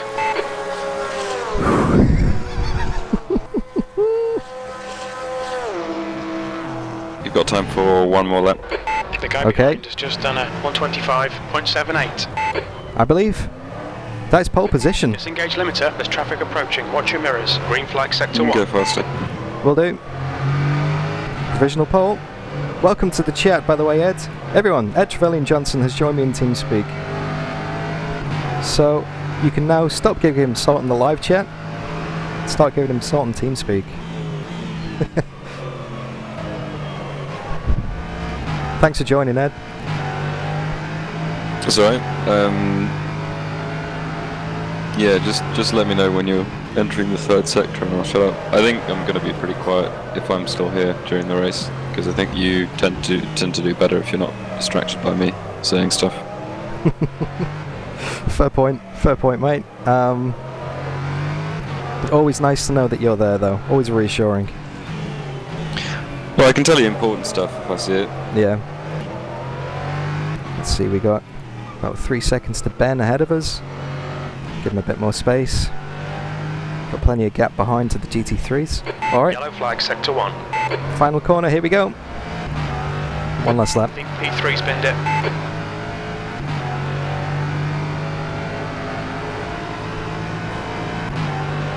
Sector 1 is clear.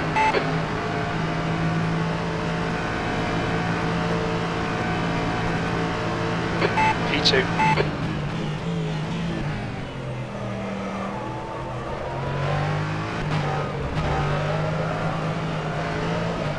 Ah. You got the fuel for 2, sorry I got it wrong. I'd have bought this one and take care of the tyres. Sector 3 is yellow. And Dan, save come on, fuel, keep it big between fuel. the lines. They'll delete this lap. I don't think I'm going to have enough to make it round, mate. Left side clear. Oh, I'm so sorry. Okay, quickly go out of the pits. You need 1 minute 30 when you Just exit 2 the minutes pits. left. 2 minutes to I'm go. so sorry to that LMP3, mate. I did not see you in the mirrors. I'm so There's a car sorry. approaching. Don't cross the white line. That- Watch your mirrors. Blue That flag. could have been a bit Yellow flag. iffy. Keep your wits about you, mate. That's alright, just don't think about it. Green flag, sector 3.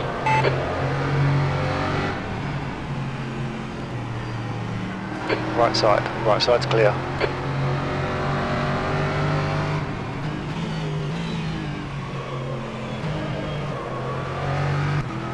Less than a tenth to pole. It's close.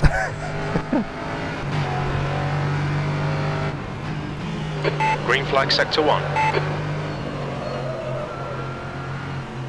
Sector 2 is yellow. Don't want to interrupt this guy's qualifying lap, but he's going pretty slow at the moment. Doesn't matter, just get past him. You don't want him screwing up your lap. You've got one more opportunity. Or, yeah, leave a gap to him. We got a GT3 4 seconds behind, so that's fine. Watch the timer though.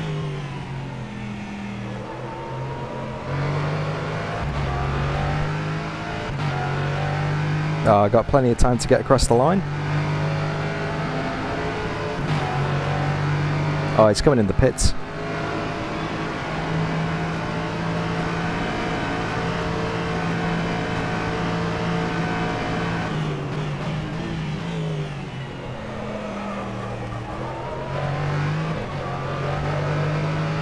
Green flag, sector 2.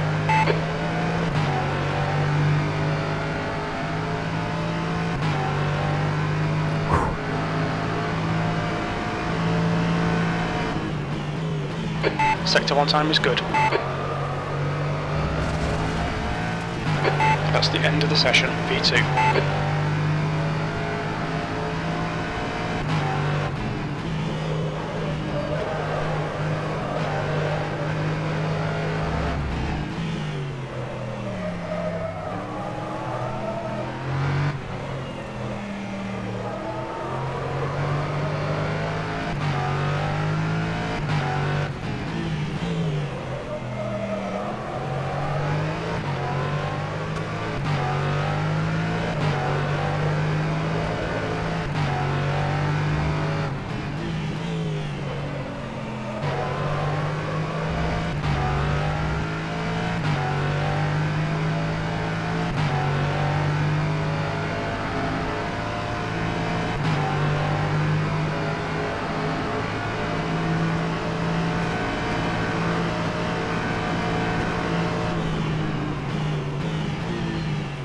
$25,531. Not enough for pole. Someone went and Very did a good. 25.2. Nice one. Well, I'd say that's well and truly in 25s, which is what you were working at. That was the aim. Oh, that was close. That was close. Another 2/10. Second place, it's good. Second place is not too bad. That's a pretty safe place to start the race. First of the streamers. What, I beat Henry?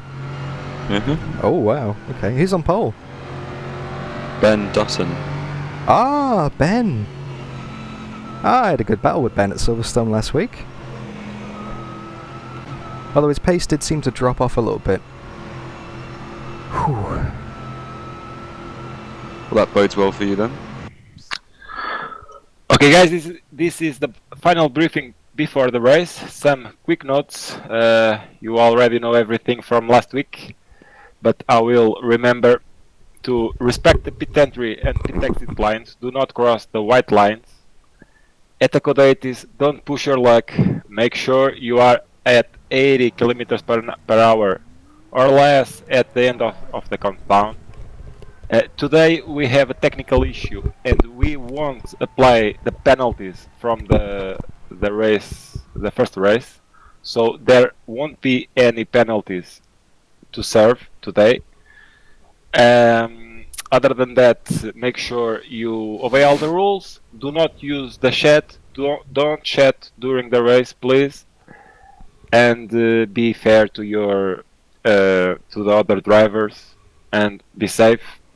Have fun and good luck. Thank you, Carlos. If anyone have any question, you may use the chat now during the warm-up. Track is open. You may go on track. And if anyone have any question, can write on the chat, and I will reply.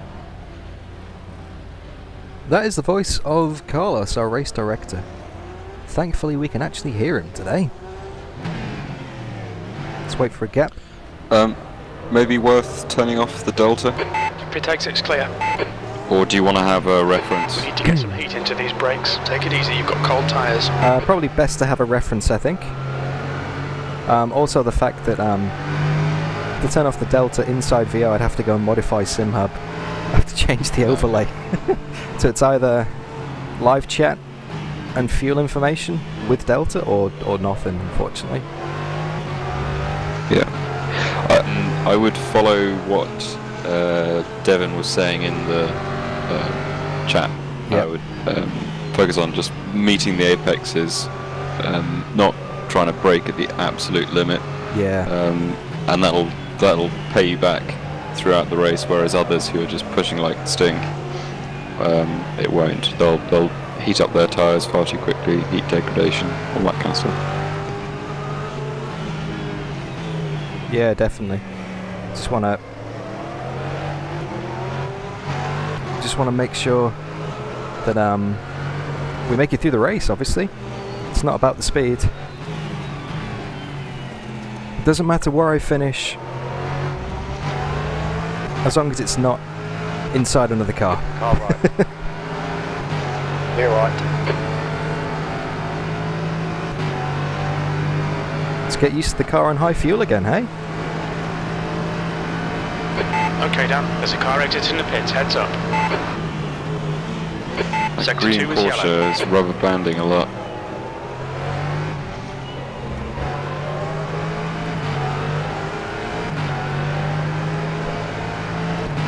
That's 2 minutes left, 2 minutes. The leader has just done a 126.89. Yellow flag in Sector 1. Sector 1 is 0.7 off the pace. Just getting used to the car on high fuel. Final warm-up session before the race begins. Thank you massively to everyone who's currently joining me on this live broadcast. Great to have you here. Don't forget to leave me a like. One last note, the next Sim Racing Academy, the sign-up will be on Thursday, so in order to have the licenses done in time. The schedule to submit the incident request reviews will be tomorrow at 8 Sector 2 a.m. is 8 1.1 in seconds the morning. off the pace. So if you want to submit any incident you're right. request, Clear right. please do so tomorrow night or Car right. today Clear or on the right. tomorrow early There's a morning. car leaving the pits. Sector 1 is 0.7 off the pace. Sector 2 is 1.1 seconds off the pace. Sector 3 is 0.16 Final off the whisper pace. test, Green final flag, Sector 2, whisper test. V2. That was a 128.82.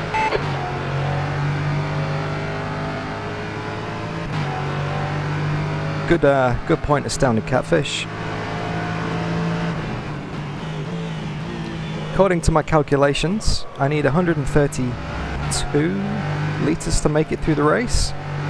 So maybe 130 with code 80s, saving a bit of fuel.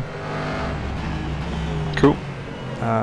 So I think that when I start to get That's the around end to of the the session. 70 litre V2. mark in the tank, any time is good for a pit stop. I will be taking soft tyres because I think the DEG is definitely worth changing them. Yeah, sure, I could keep going on the soft tyres throughout the whole race, but purely for stability, I would like to get a fresh set. Not really too bothered about the amount of time lost in the pit lane.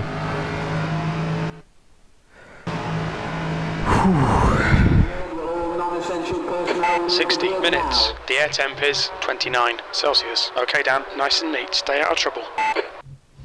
Okay, here we go, guys. Just double check you got the right fuel in, tyres, everything like that. Brake Yep. bias. Yep, brake bias is good, fuel is good. Remember to keep your position during the formation lap and the pit limiter engaged. How many Bs is that? Go, nail Must it. be about 9 or something. Oh, we're on a few Bs, that's for sure. Come on, rFactor 2, play nice. Had a little bit of a stutter then.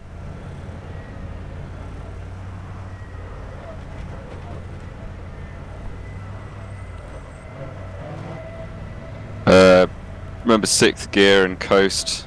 Take the shortest route. Save fuel where you can.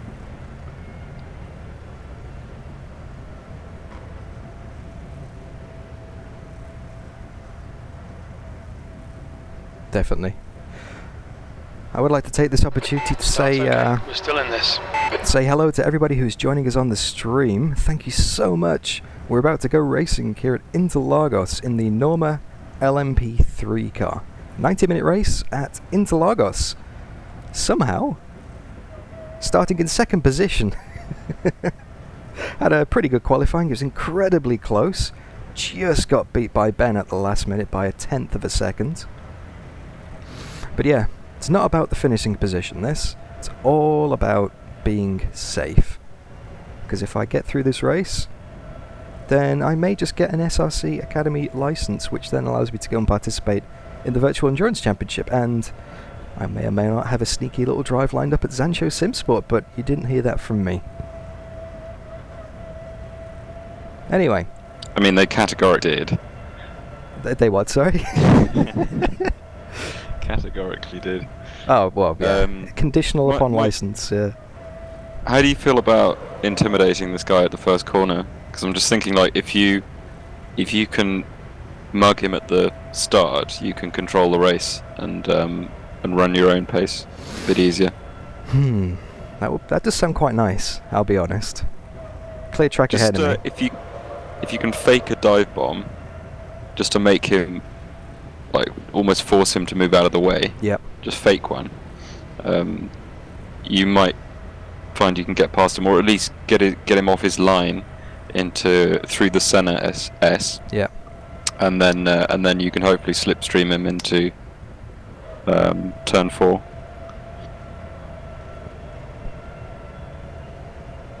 Sounds good. Speedy Mike But prospect. be careful. Yep, all about staying safe. So, wish me luck, guys. I disengaged the limiter as we crossed the line, so...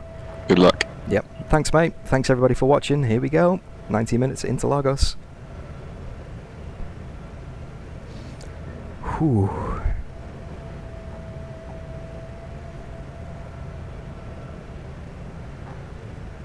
User disconnected from your channel.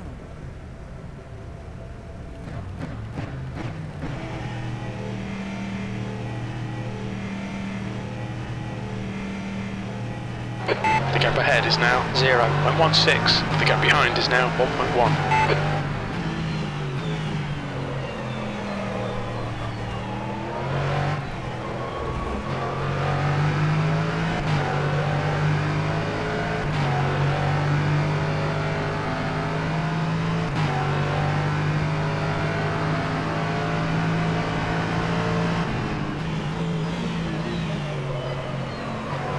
Cold brakes.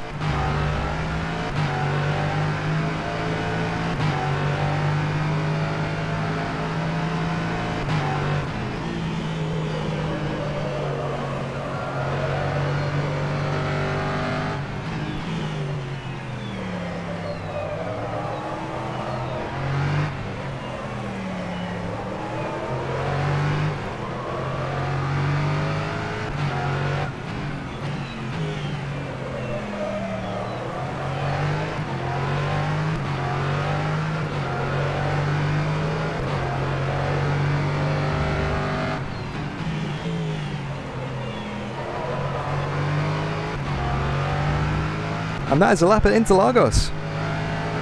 Ben's got a decent lead on me so far. But that's alright, he can have that. Got about a second to Henry behind us. Nice clean first lap, that's what we want. 129.75. The gap in front is now 1.2. The gap behind is now 2.3 seconds. That lap time was 130.42. All about settling into a rhythm now. Getting a nice pace. P3 is now on softs.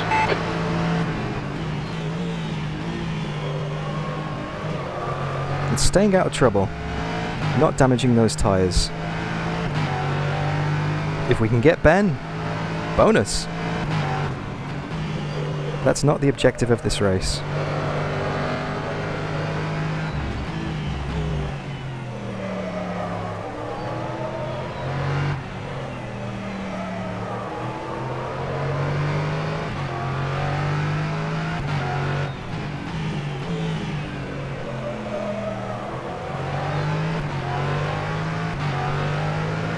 Gently does it.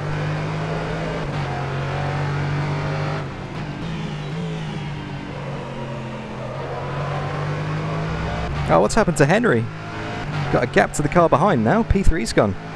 Good spot, Thomas.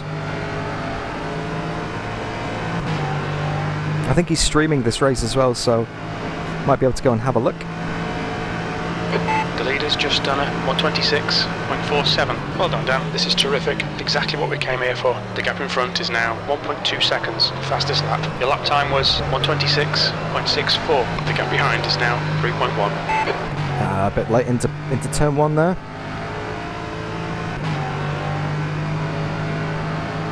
Incident in Sector 1. Sector 1 is yellow.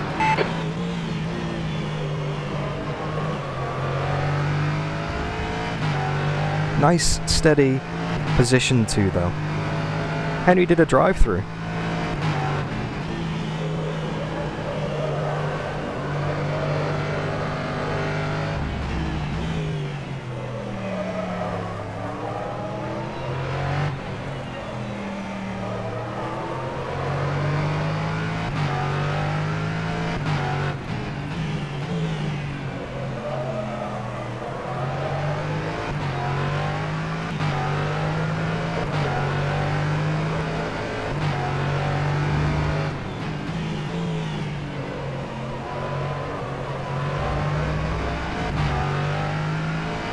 Yeah, that's right, Thomas. I thought Carlos said no penalties. I mean, if he's gone and done a drive-through on lap 1, I think he's just unnecessarily taking himself out of contention for the race. The gap in front is now 2.1 seconds. You've just done a 127.26. The gap behind is now 3.5 seconds. Too late again for turn 1. Need to dial back the braking a bit. So I don't want to lock the tyres. Ben's getting away from us.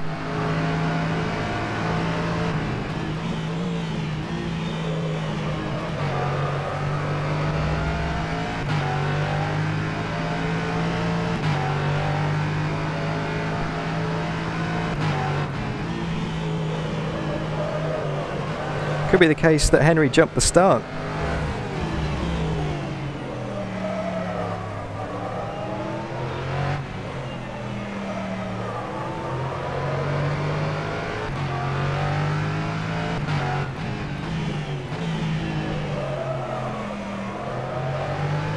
Nice and smooth.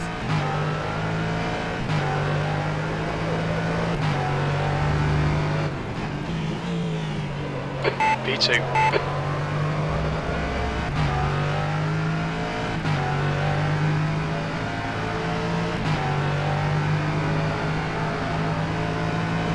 Now, of course, this might seem nice and serene. Nice and settled at the moment. Gap ahead is now 2.3 seconds. That was a 127.00. Sector 1 is 0.38 off the pace. The gap behind is now 3.9 seconds. This might seem nice and serene, but at some point in the not too distant future, we're going to come up to lap the GT3 field. Then all manner of hell is more than likely going to break loose.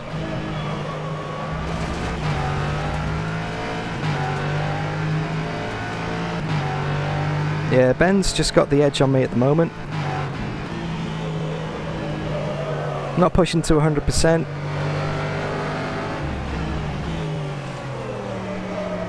Just keeping it nice and steady. Don't want any mistakes. Sector 1 is clear.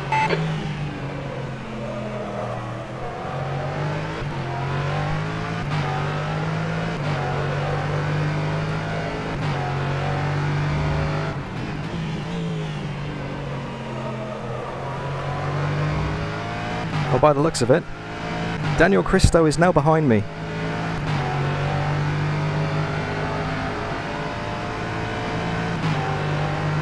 Yep, Daniel Christo is now up into position 3 and closing, so I'm going to have to be careful when he gets on my tail. The gap in front is now 3.1. That lap time was 127.48. The gap behind is now 3.8 seconds.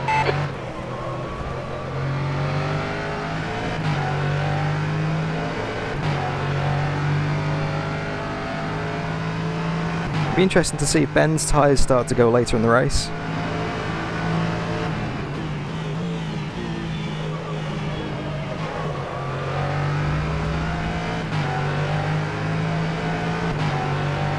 Because I know his tyres did run out pretty quickly at Silverstone last week.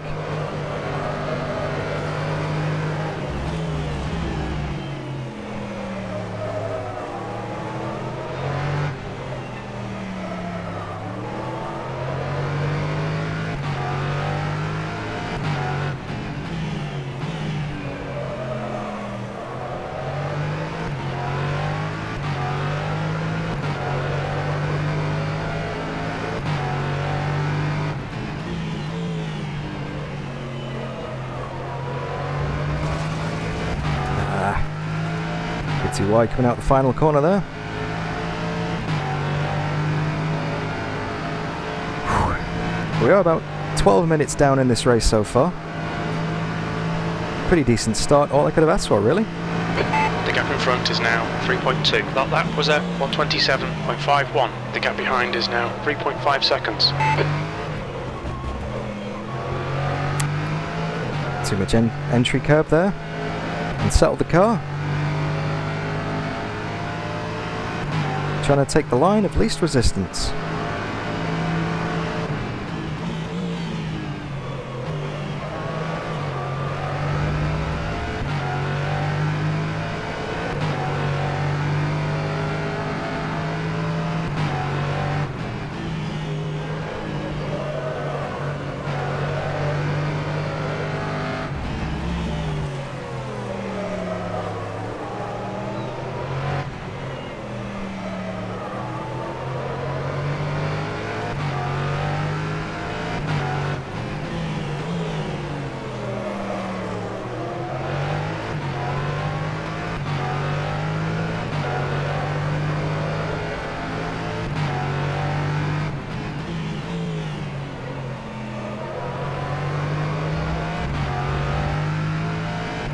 Yeah, I need to adjust turn 1 a little bit.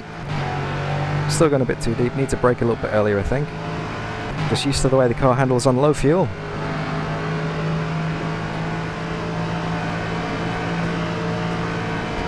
The gap in front is now 3.5 seconds. That last lap was a 127.51. The gap behind is now 3.5 seconds.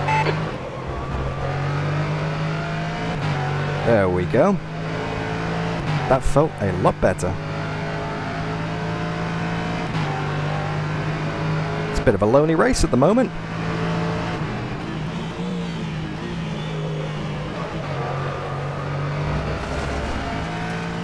In a kind of way, it's the best thing that could happen.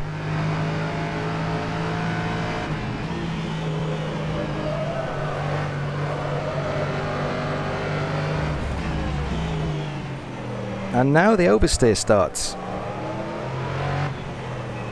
A bit of a Yellow flag sector 2. bit of a wiggle on the rear then. Sector 2 is clear. It's very conscious of that.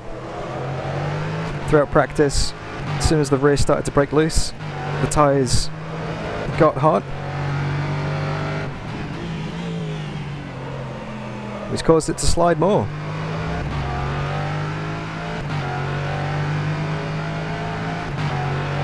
By the way, you guys are absolutely awesome in chat, by the way. Driver coaching on the go, live. Thank you so much. The gap ahead is now 3.0. That lap was a 127.48. The gap behind is now 4.5 seconds.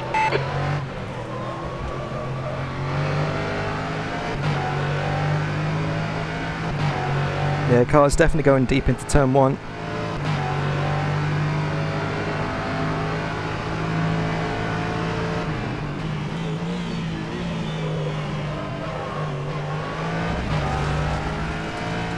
The car is starting to suffer a bit on the brakes.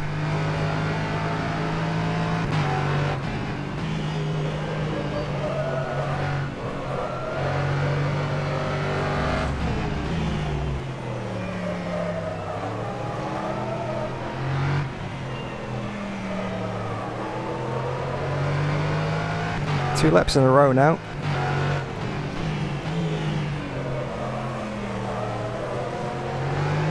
And a bit of a wiggle over the top of the hill.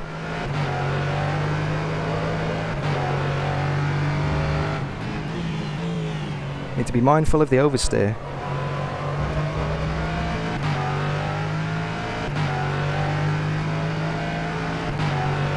But I think everyone else must be having the same kind of problems as well. Because we're kind of holding station at the moment. Not really gaining on Ben. Daniel's not really gaining on us behind. The gap in front is now 3.6 seconds. You've just done a 128.21. The gap behind is now 4.3 seconds.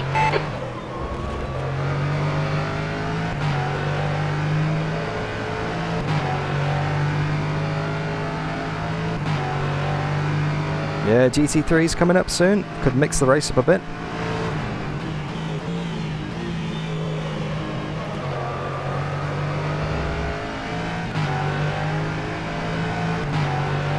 Can see them now ahead of us on track.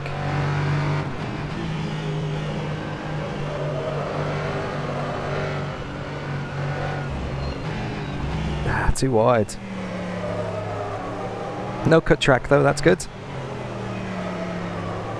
Just trying to ease the car through the corner at the top of the hill.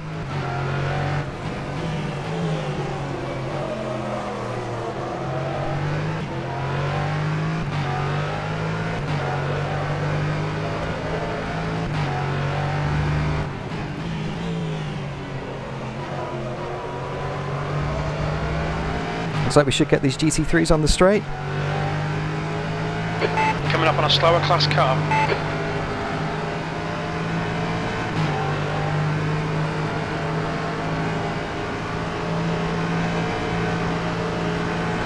The gap in front is now 3.0 seconds. That was a 127.78. Sector 2 is 0.34 off the pace. The gap behind is now 4.3.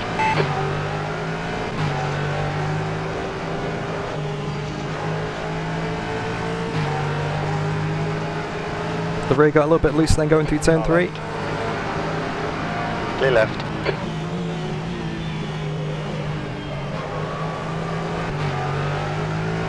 Lost a heap of time there.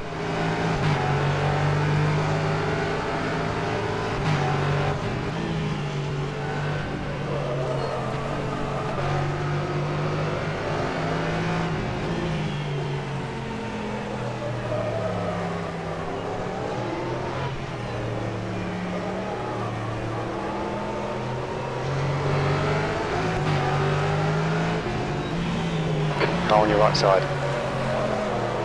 Still there. Right side's clear. Thanks, Michael.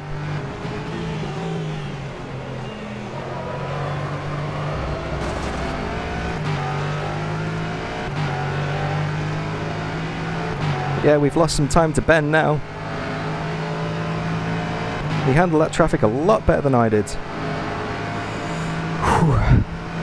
Christo's catching. The gap ahead is now 5.7. Your lap time was 1:31.02. Slower class car ahead. The gap behind is now 1.8 seconds. Sector 1 is 1.3 seconds off the pace. Sector 2 is 2.1 seconds off the pace. Sector 3 is 0.32 off the pace. We need a few good laps to kind of catch up.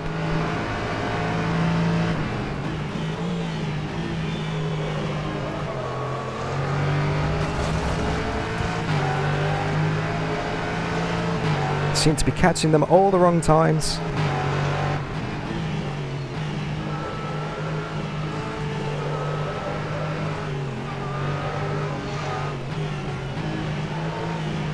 He's on your left. Left side's clear.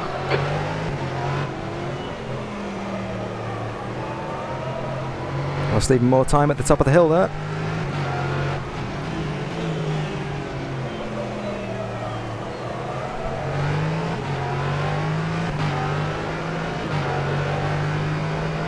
Not having a good run through traffic.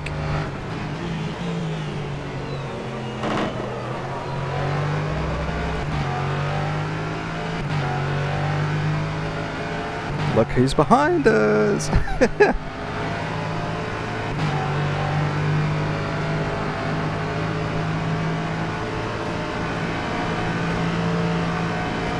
The gap ahead is now 5.6 seconds. Your last lap time was at 1:29.65. Slower class cars ahead. The gap behind is now 0.8.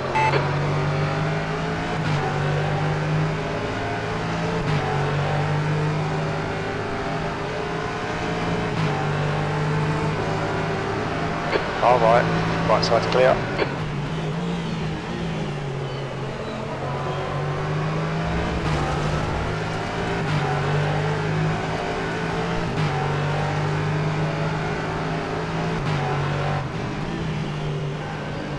Incident in Sector 2. Sector 2 is yellow.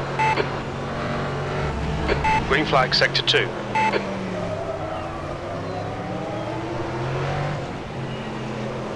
Left side.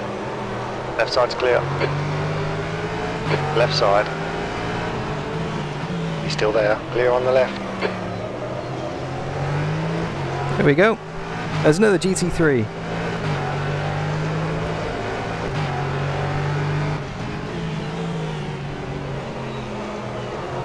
You're approaching a group of slower class cars.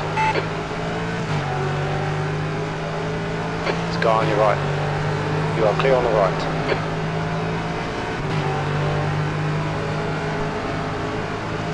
Looks like Daniel got held up in that traffic behind us. We've got a little bit of our gap back now. The gap in front is now 5.9. You've just done it on 29.00. The gap behind is now 1.3. So we can get one of these guys before turn 4 at least. Connect in 10 seconds, no overtaking. Right. 5, 4, 3, 2, 1. Code 80 enforced. Oh, it's just too early to come into the pits. We need to be on 70 litres. We've got 72.2. Ah, just too short. If we made a pit stop now, we wouldn't make it till the end. Whew. Oh, well, that was a pretty consistent first stint of the race. That was good. Nah, Thomas, if we pit now, we're not going to make it. I need to add minimum 30 litres. I'm going to be about a lap or two short.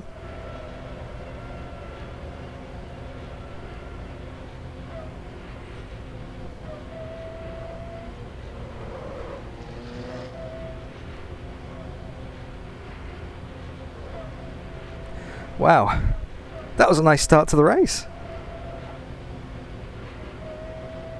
Kept it in position too. Didn't let Ben get too far away for ahead of us. Although he has got the pace. Managed to hold on to second. Got Daniel behind us. Just too early to come into the pits. Car on your right. Clear right. You might be doing 80k. Come on, mate. 10 seconds until green flag. Get ready. 5, 4, 3, 2, 1. Green flag. Green flag. Car right. Clear on the right. Yeah, code 80 came at just the wrong point.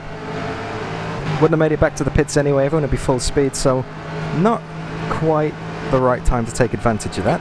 The gap in front is now 3.0 seconds. The gap behind is now 3.0. Okay, Dan, you're approaching some Ben's slow gone cars. off. These guys are fighting for position. That's the lead.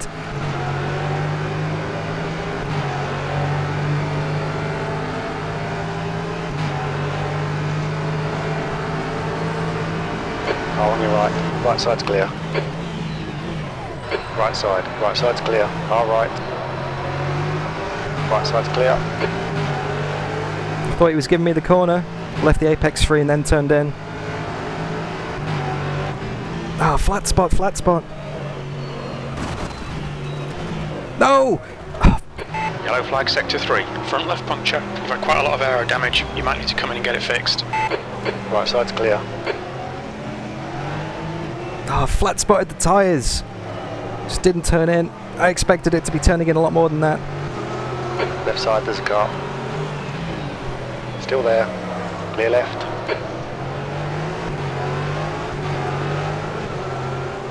I guess we're coming into the pits now. The pit crew's ready.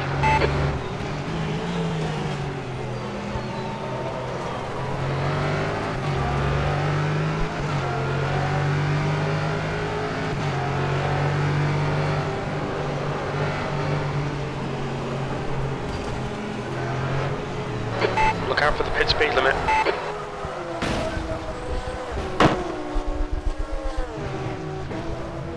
Sector 3 is clear. Box in 350 metres. I am... Box in 5, 4, 3, 2, 1. Box now. 272 seconds of damage.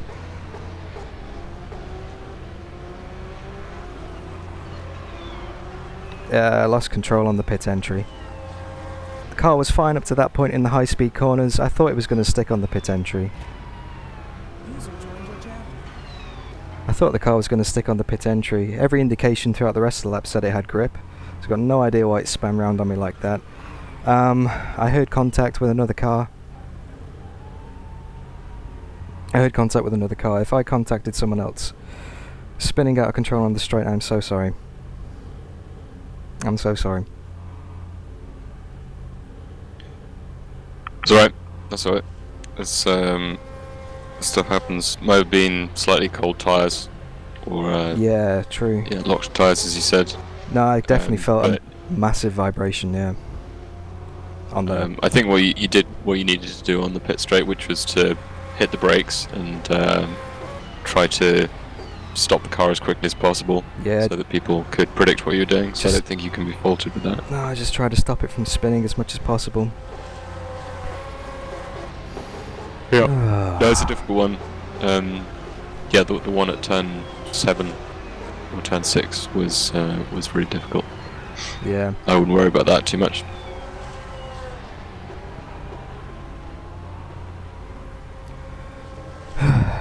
How do we turn the engine off? You yep, have to yep, have a yep. button. There we go. I just forgot the button. Good spot, Devin. Good spot, Devin. Good spot, mate. Oh, I'm so sorry, guys. That race was going so well. That's so annoying. Well, at least we can make it to the end of the race now. We've got soft tyres. We're going to have a full tank of fuel. No damage. P15. Yay! Might want to save a little bit of fuel on the first. Well, actually, I don't know. It's up to you. Yeah. You might even think about coming back in if you need the extra fuel. Yeah, true. True.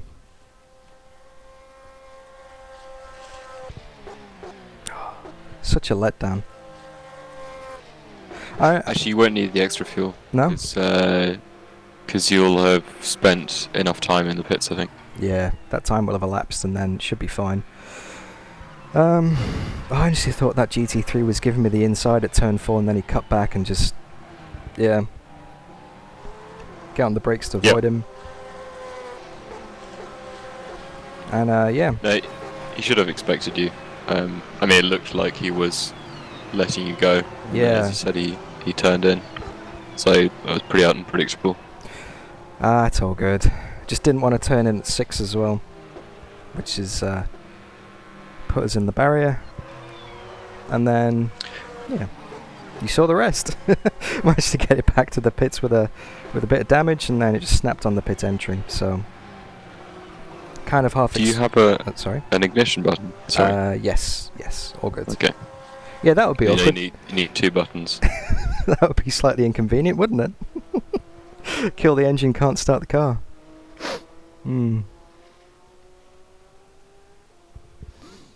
Okay, so we got another minute left to go on the repairs. Just want to say thanks to everyone who has tuned in so far as well. Thanks for sticking with me. Looks like we're going to have a hell of a comeback drive, hey? Well, you got to go out and set the fastest lap now. No two ways about it.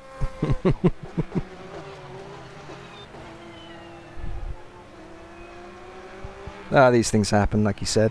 No point getting wound up. It's gone. It's in the past. Move on forward. Let's just do some solid laps.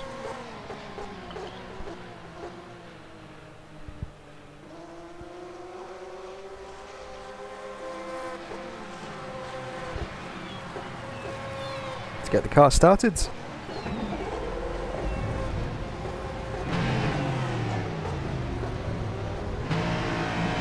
We're done. Go, go. There's a car approaching. Watch your mirrors. Stay behind the white line. Blue flag. Yellow flag. Watch out. Your tyres are cold. Watch out. Your brake temperatures are low. We need to get some heat into them. Sector 1 is clear.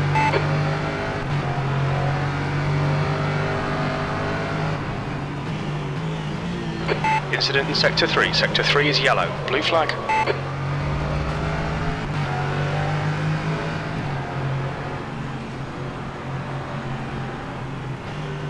Guy on your right, clear on the right. Gonna try and not get in anyone else's race now. Gonna have a lot of blue flags.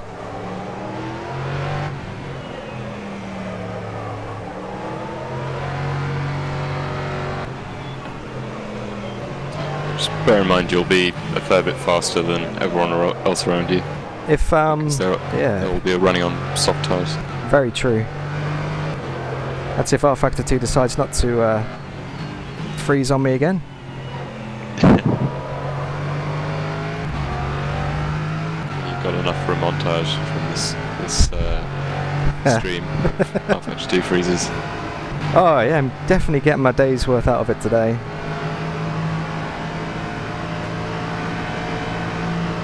The gap behind is now 6:14.8. The gap to car in front is now 2:58.14.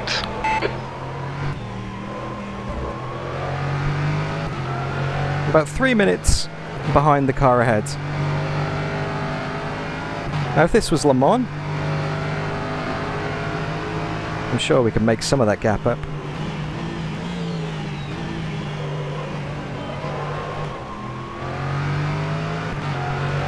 There's a guy on your right, clear right.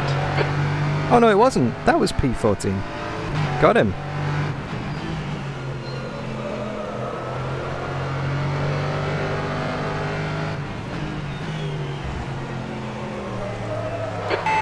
on a slower car.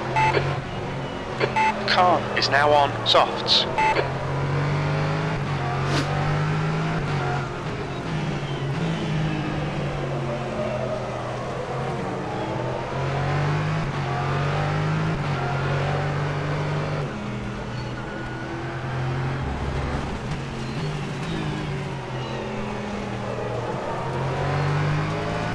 On your right.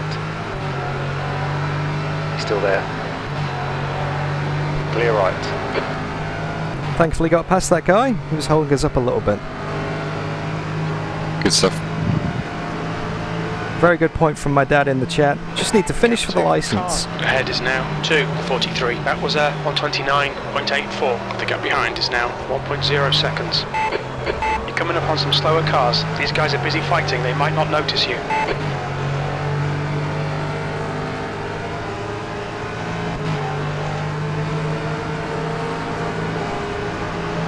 Car on your I'm right going to leave you side. to it for a bit again, so you can concentrate. He's still with you.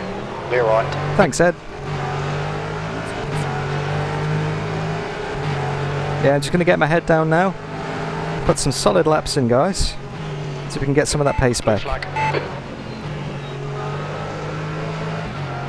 On your left. He's still there. You're clear on the left.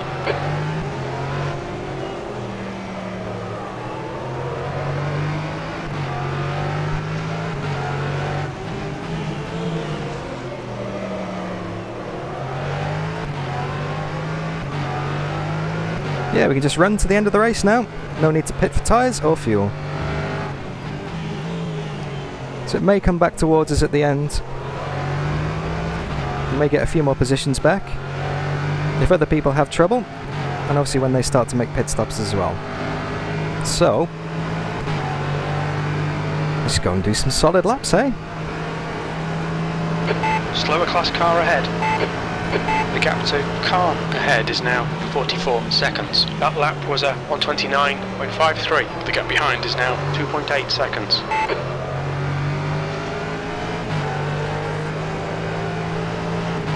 Guy on your left. Clear on the left.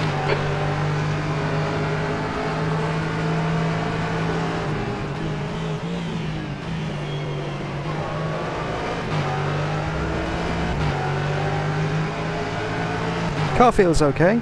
All the damage has been repaired. You're approaching a group of slower cars.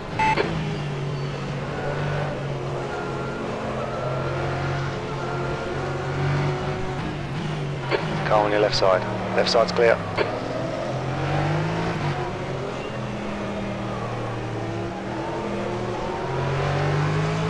Car on your right side. Clear on the right. Blue flag.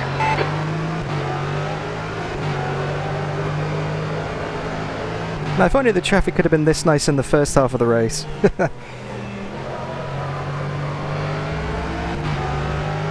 Coming up on a slower class car.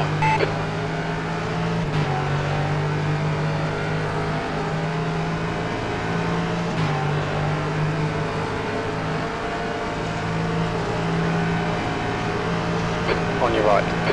Sector 3 is clear. You are clear on the right. The gap in front is now 15 seconds. You've just done a 1:29.07. Sector 2 is 1.1 off the pace. The gap behind is now 10 seconds.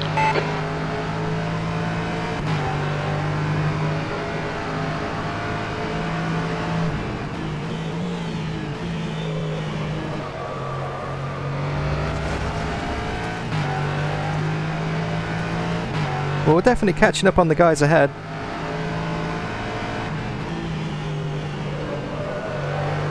If I can get back into top 10, that'll be good. I'll be happy with that. Considering we're in the pits for almost 5 minutes.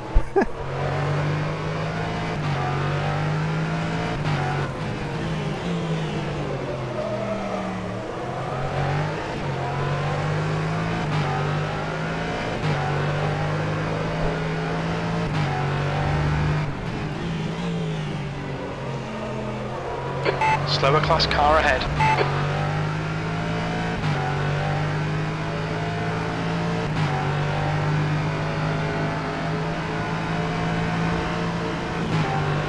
So we're pretty clear behind us.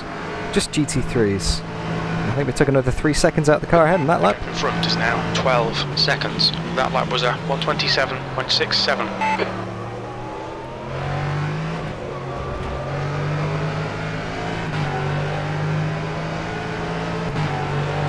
The gap behind is now 14 seconds. Don't think we're going to get this guy before turn 4.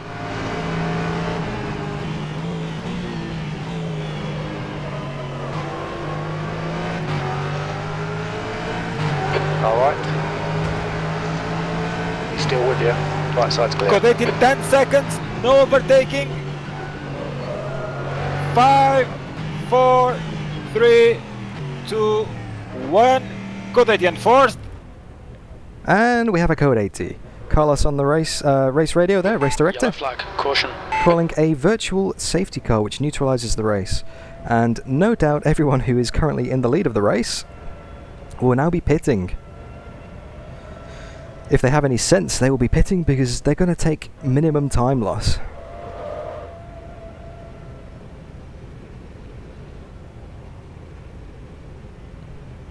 Sector 3 is yellow.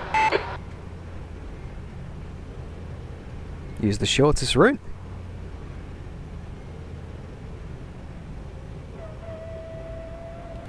P14.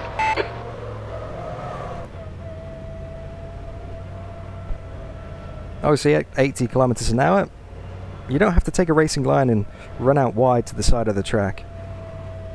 You can take the line of least distance, not the line of least resistance. So that should Slower class car ahead. save us a bit of time.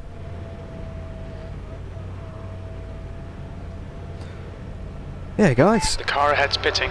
if you're still with me watching the stream, thank you very much for sticking with it. I'm going to try and do my best to get some positions back in this race. Try and do you guys proud. Okay, Dan, there's a car exiting the pits. Heads After up. the very embarrassing, I can't remember what lap it was. The gap ahead is now 16 seconds. P2 is now on softs. Yeah, very embarrassing. If you are joining 10 the race, seconds until green flag, get ready. 5, Green flag, 4, sector 3. 3, 2, 1. Green flag, green flag.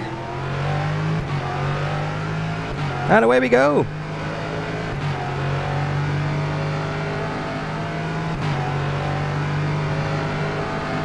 You're coming up on a slower car.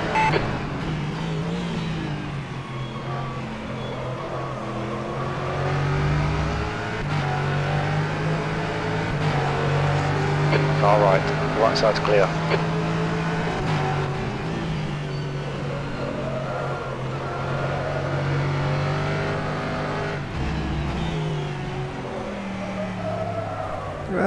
Four-wheel drift.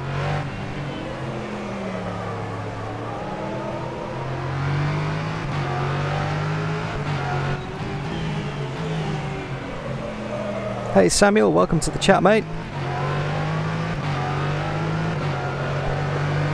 Shame not to have you in the race too.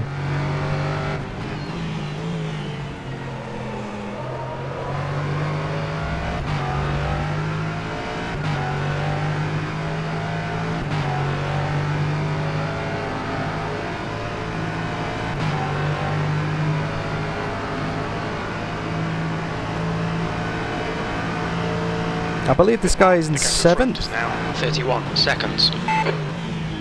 I'm not sure this is position. This is just to unlap myself.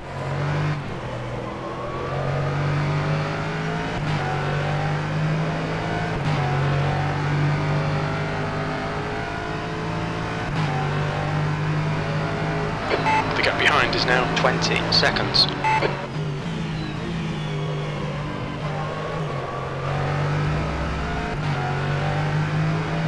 Good thinking though, Thomas. Next car is about 15 seconds down the road.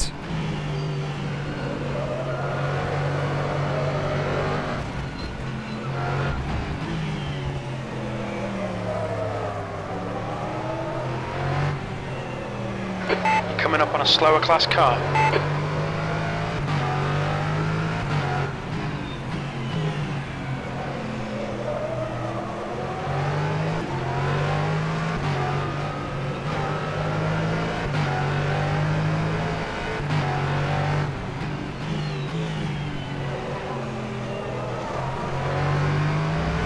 I don't want to get too risky here, because it's not for position, but I do need to get past this guy. How aggressive do you play it? There's a car leaving the pit lane. The gap in front is now 26 seconds. That lap time was 1:28.60. There's a car right. Clear on the right.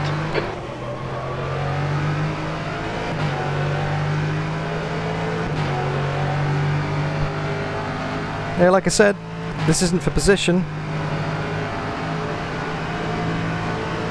Right side. Clear right. The gap behind is now 23 seconds. Clear on the left. Ah, he gets the cutback. Class car.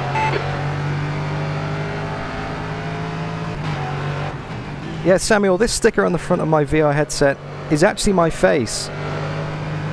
Alright Dan, you're halfway home. Your fuel is fine. One of the things I realised about wearing the VR headset in sim racing, compared to people who do it on triple screens or flat monitor, is you can't see their concentration face. You can't get the expressions. You can't see how they're feeling.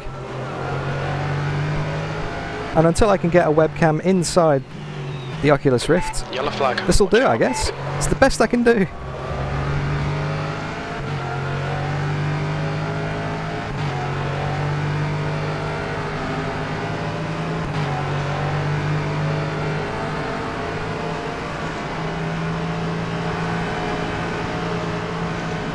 The gap ahead is now 22 seconds. That lap time was 1:29.45.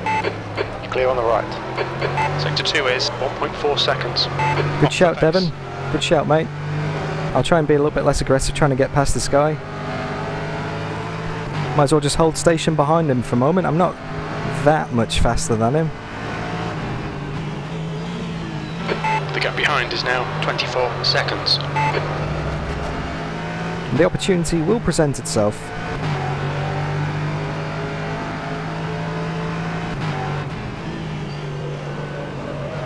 I should have really used an animated GIF.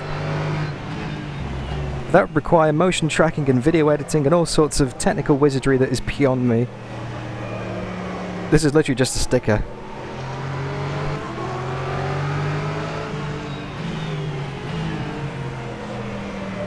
There's a guy on your left. You are clear on the left.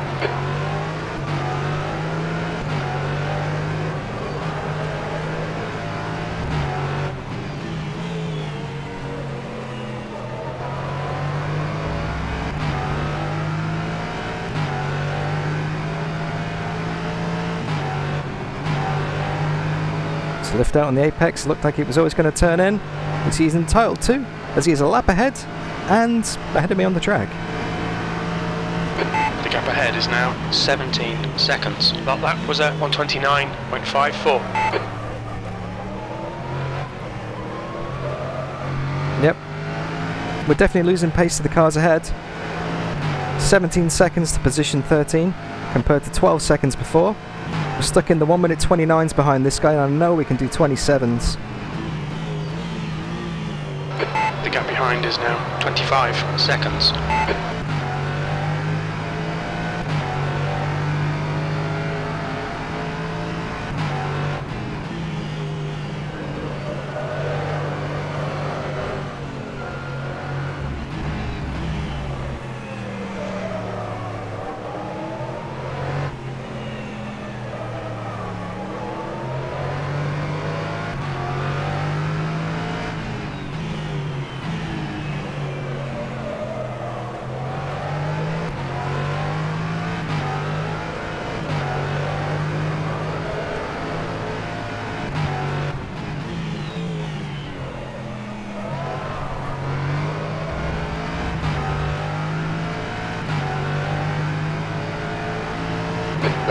Left side's clear.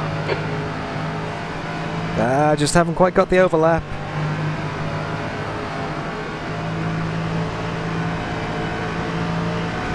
The gap in front is now 12 seconds. Your lap time was at 1:28.73.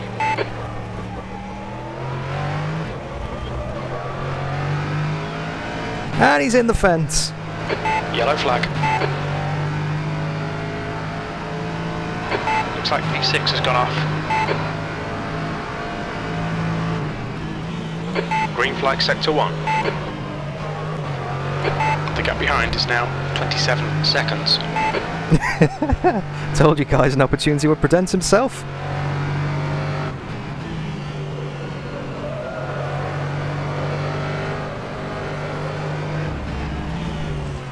Now if I don't immediately do a 1 minute 27, does that mean I have to give him the position back?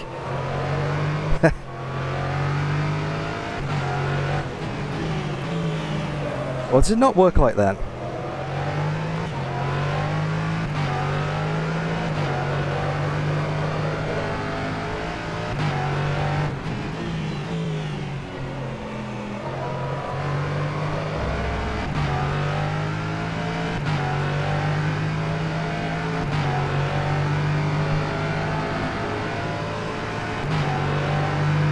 Alright, let's see what the gap to the car ahead is and see if we can start closing it down.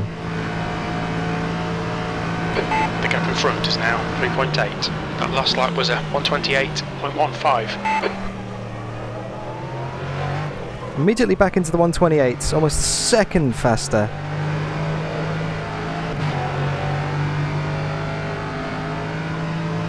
Apparently gap to the car ahead is 3 seconds. I think P6 has gone off. Oh, actually the spotter's getting confused. Because the car ahead of me, the GT3, 28 seconds. is actually for overall position, so when he says 3 seconds.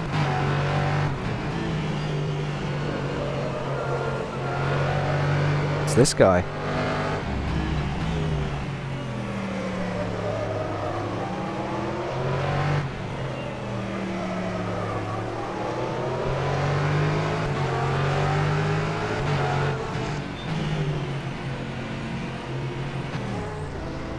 Come on, rFactor 2.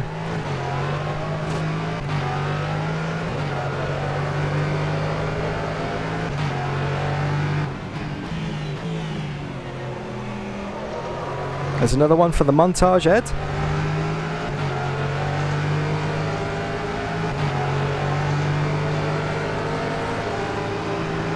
Car left. You are clear on the left.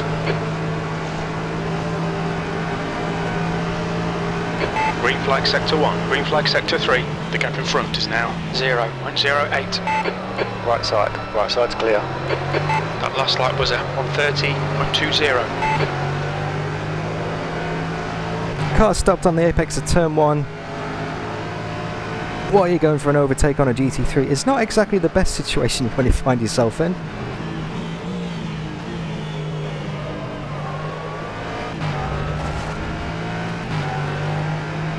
The gap behind is now 30 seconds.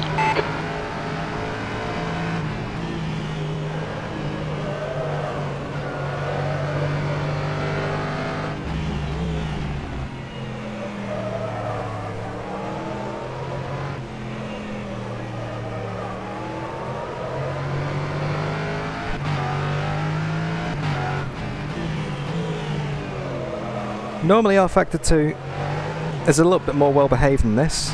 Doesn't freeze anywhere near like this. Sector 2 is clear. However, my settings did inexplicably reset themselves last night. I had to redo all of my controller assignments, check all my graphics settings, audio settings. So it might have something to do with that. The gap in front is now 19 seconds. You've just done a 128.26.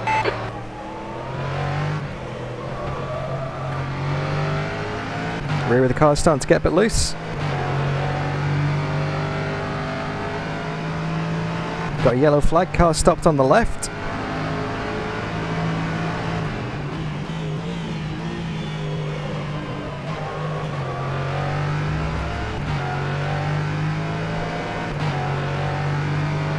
The gap behind is now 32 seconds.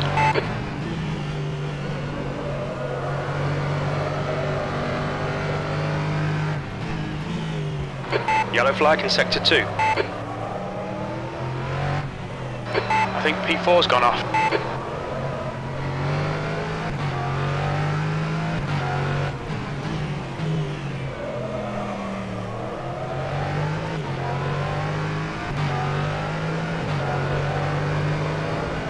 Let's log in some laps here at Interlagos.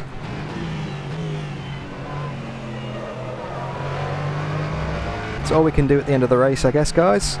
The position we're in, P14. 3 laps down on the leader. All we can hope for, really, is just to log some laps.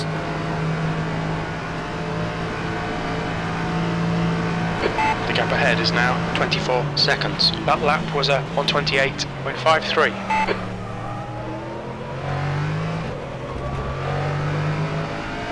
The rear of the car. Starting to get a bit slidey now. And I've just realised I forgot to take my hoodie off before the race. I'm getting a bit warm myself. As the sun starts to come up here in Brisbane. It's now 5:54 AM local time. I can definitely feel the increase in the temperature. The gap behind is now 34 seconds.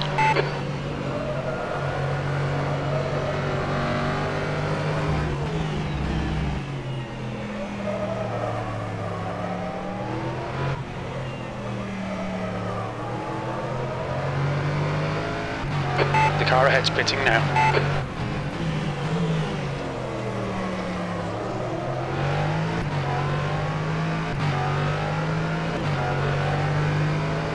Looks like I've definitely overfilled it. Definitely put too much fuel in the car.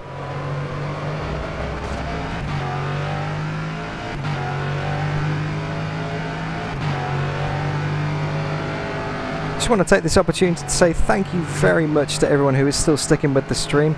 Thanks for watching me go racing. Got about half an hour left.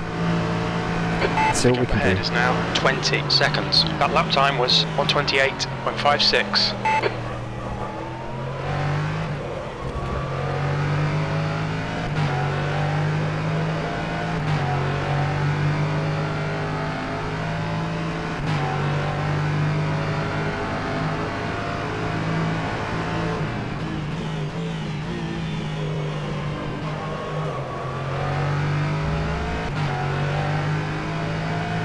Looks like we've got P12 ahead of us on track.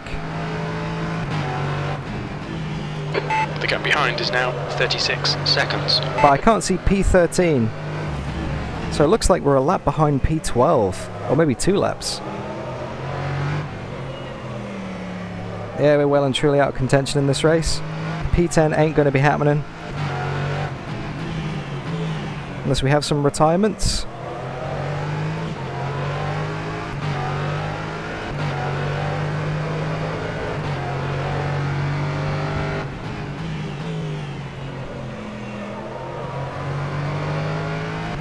On the plus side though, the car feels pretty good to drive. It's probably the best long stint that I've done so far. But that would make sense though, because the track is nicely rubbered in now.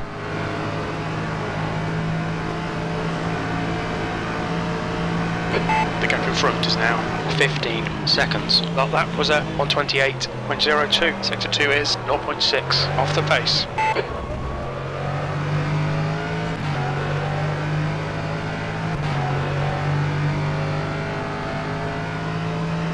Just floating the car towards the apex.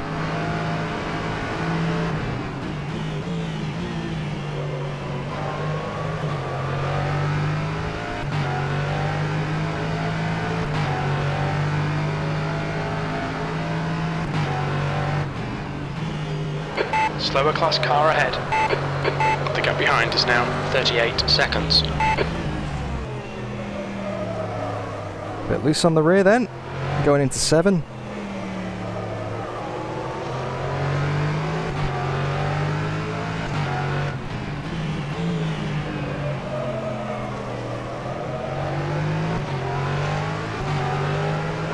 P3 is now on softs.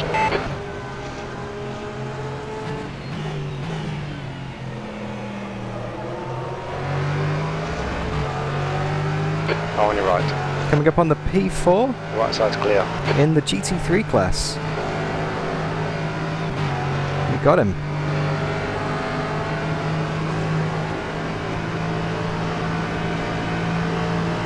The gap in front is now 10 seconds. Your lap time was 128.85.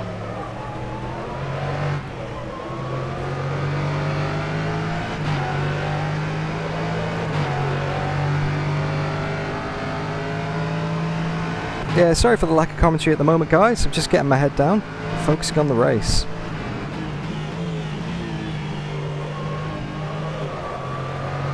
Hope you are enjoying the stream.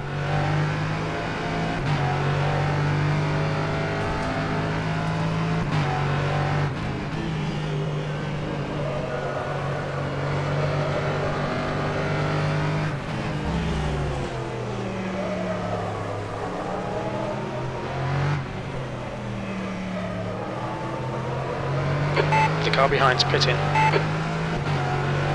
The gap behind is now 55 seconds.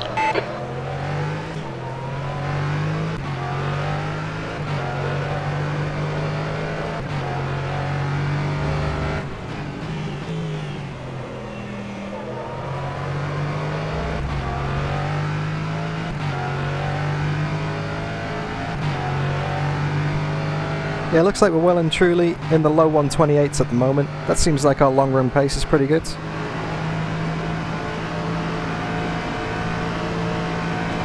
gap ahead is now 4.5. That lap was a 128.25. Sector 2 is 0.8 off the pace.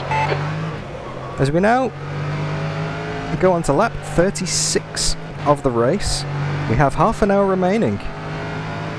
So we are 2/3 of the way through. Check the pit exit, make sure no one's coming up behind us. See a few more GT3s on the horizon.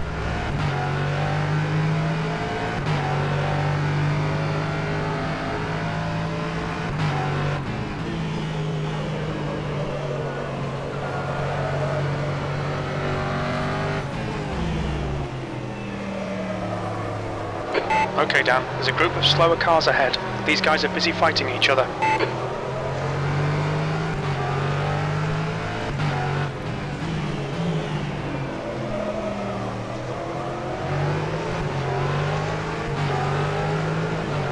Looks like we're going to get these guys on the straight, which is good.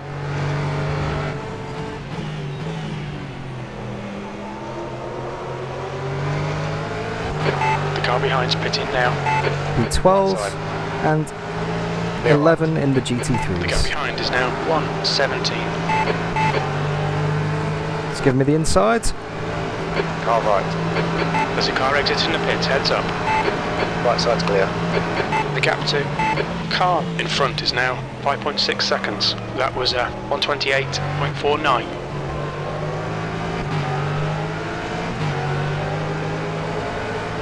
Well, it looks like we're closing up on P13. He's only 5 seconds down the road.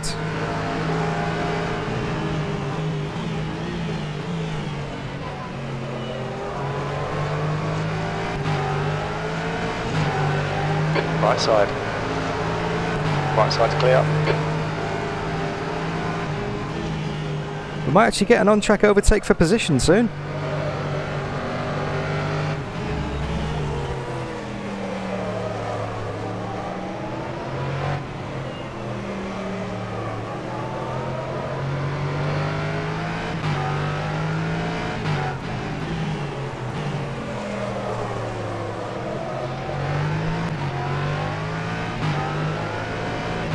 So I think a few people may have started to make pit stops, which looks like it may have brought a few people back into contention. Fuel and tyres here is around about maybe 40-50 seconds. Obviously with the lap being so short, well, that's going to help us out quite substantially. The gap to car ahead is now 3.0 seconds. Your last lap time was at 129.22. You think I can get P12?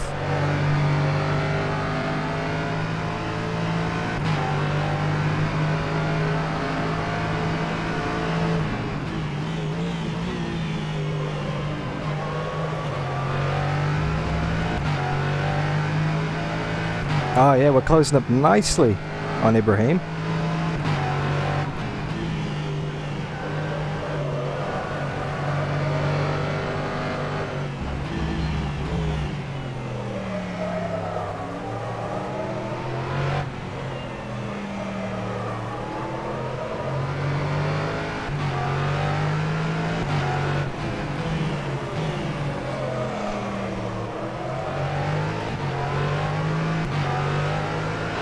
The gap behind is now 1:02.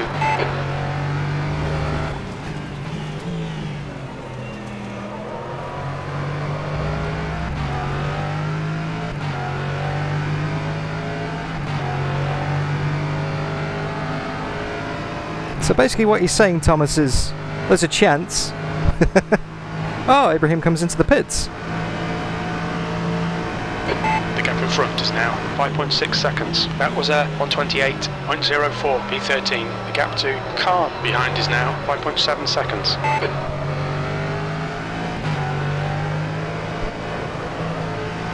Car's getting a bit loose on the rear. We're up to P13. You're coming up on a slower car. So, yeah, about that on-track overtake I promised you guys. Sorry.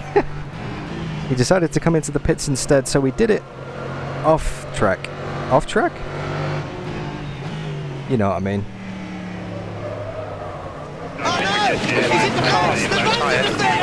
Left side.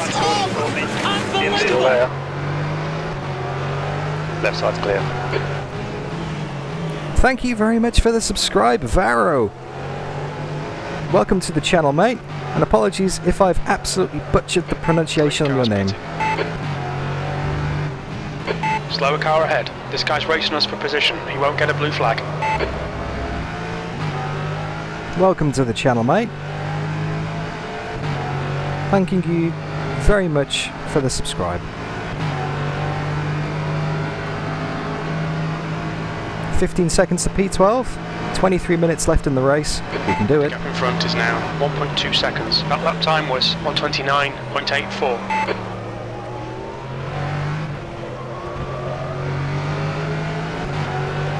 Sector 2 is clear.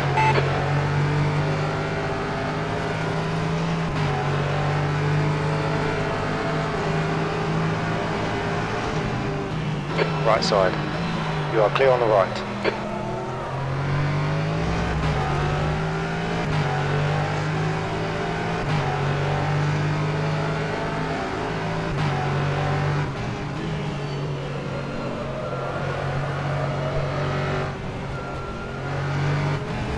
The leader is now on softs.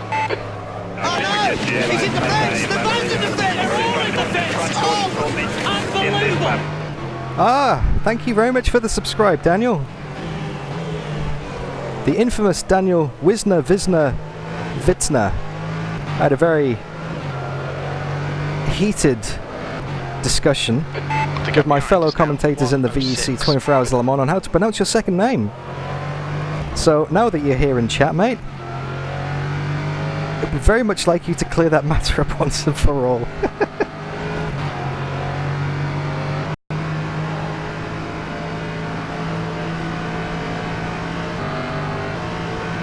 The gap ahead is now 6.6 seconds. You've just done a 129.35. Sector 2 is 1.8 off the pace.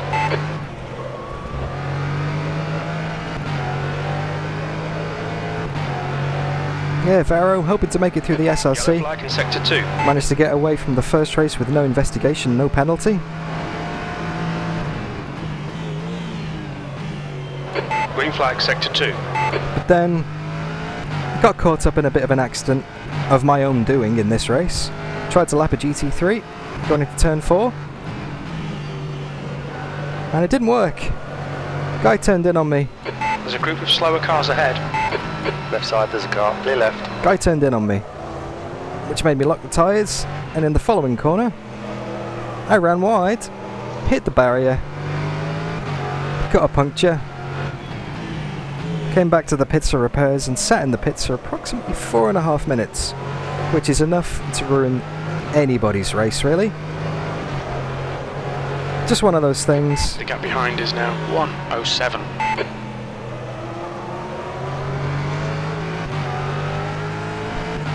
Okay, this is for position. Car on your right. Clear right. Oh, he's coming in the pits. It's not for position. Clear left. As soon as I get past someone, as soon as I get close to someone. In front is now 4.7 seconds. You've just done a 129.74 P12. As soon as I get close to someone, 5.8. they just come into the pits. I want to overtake someone on track, please. But we are P12. And if my live tracker serves me right, P11 is 6 seconds up the road.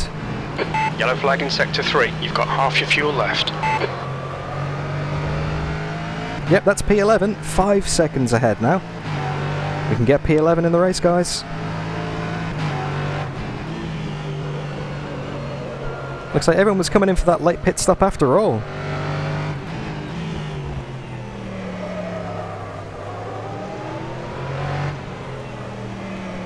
Keep it neat and tidy. We still might get something out of this. That's 20 minutes to go. 20 minutes. Heading into the final 20 minutes of the race. 10 past 6 in the morning. Local time here in Brisbane.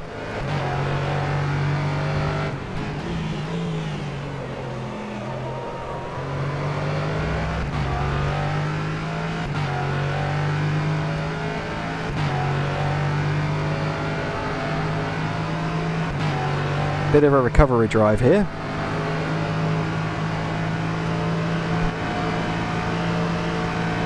The gap in front is now 3.2. Your lap time was at 128.00. Slower class car ahead. You're 2/10 off the pace in sector 2. Yep, that's for position. Oh, he's a lap ahead of me. Never mind. Ah, so close. Got my hopes up then for a second.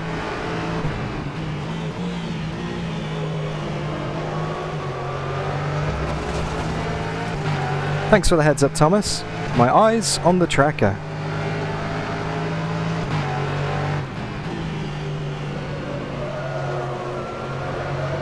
We have some more GT3s to navigate, so we can get past these guys without any incident.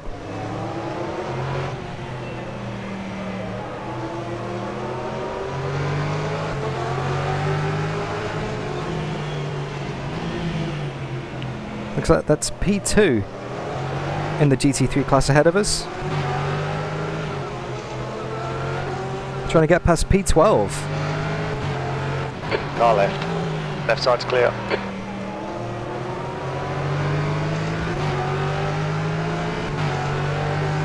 Car on your right. He's giving us the inside. Clear right. Got him. And back on with our race with 17 minutes to go here at Interlagos. The gap in front is now 3.4. That lap was a 129.93. Blue flag. Sector 2 is 1.9 seconds off the pace. I'm getting a blue flag. I'm not letting that GT3 past.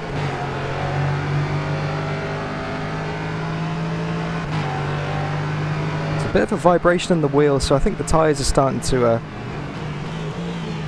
wear down a bit now. Done my best to look after them and not flat spot them throughout the course of this stint. And slide the rears too much either, because that will cause a little bit of damage. The gap behind is now 35 seconds.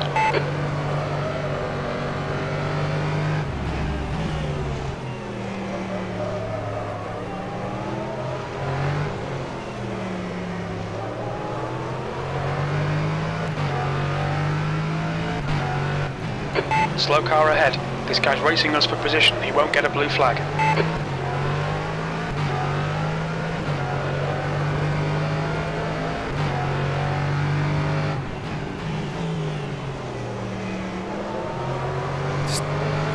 Learning my lessons from last race.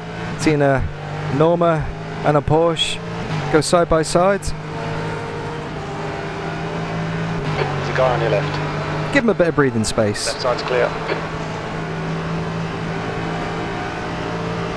The gap ahead is now 1.4 seconds. Your lap time was 128.66.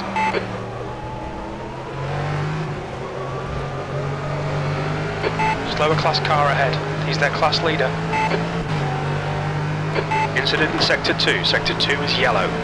Looks like we're coming up on the lead of the GT3s. P5 has gone off. Green flag, sector 2.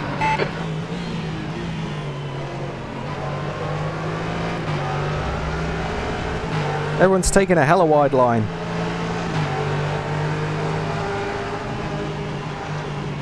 The gap behind is now 35 seconds. Car on your left, left side's clear. Bit sketchy going through the top of the hill there. There's a group of slower cars ahead. These guys are busy fighting each other.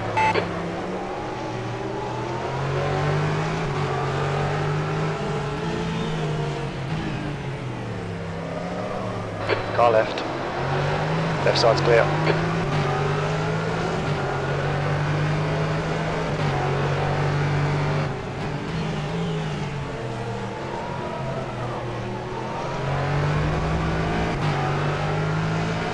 Okay, so this guy ahead of me is technically the next car ahead of me in the race. Okay, Dan, 15 minutes left. That's 15 minutes. We need quali pace every lap now, mate. There might still be chances here. Well, I think he's a lap ahead though. Alright. Hold your line. Right side's clear. The gap in front is now 0.41. That was 130.42. Sector 2 is 2.3 seconds off the pace. Looks like Daniel Christo's in the lead now. What happened to Ben?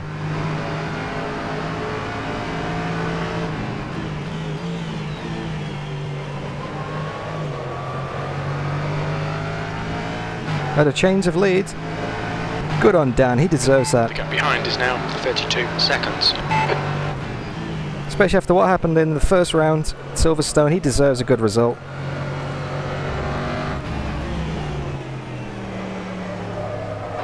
Coming up on a slower class car.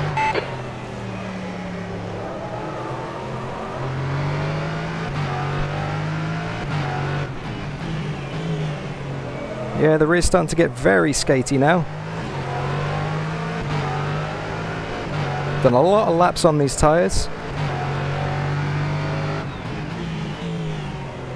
P12. A lot of laps on these tyres. Hopefully they don't... Yeah, that's right, Devin. Dan deserves a good result. Dan Christo, that is. The gap ahead is now 0.9. Your lap time was 129.58. Yellow flag, caution. Car on your left side.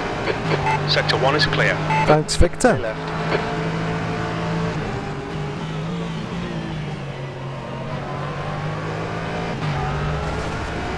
Yeah, the car is struggling for grip The gap behind in is this now latter stage of the 31 race. Seconds.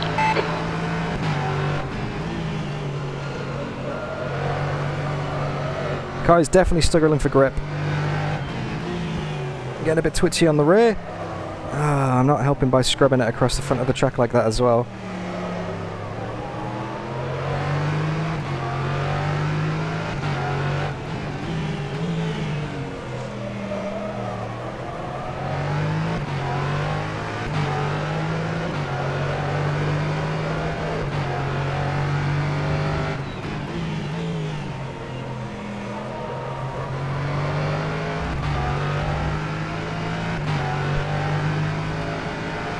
I actually don't know if I can get past this guy. Definitely seems to have picked the pace up a little bit more. We were closing on him quite significantly. But it's not for position, he is a lap ahead. In front is now 0.6. Your last lap time was 128.93.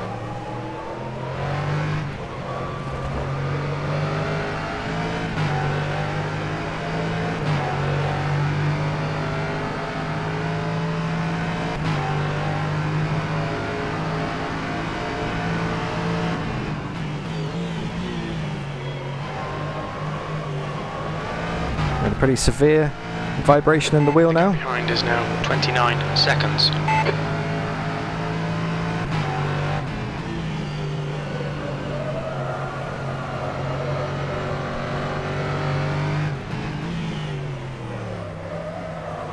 Looked like he lost it on the entry to 7 there. Did very well to pick up that snap in the rear of the car.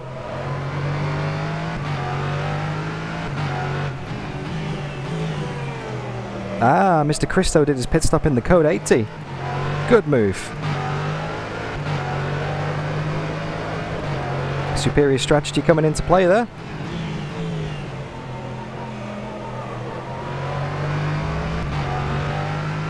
There's so many Dans. Very true.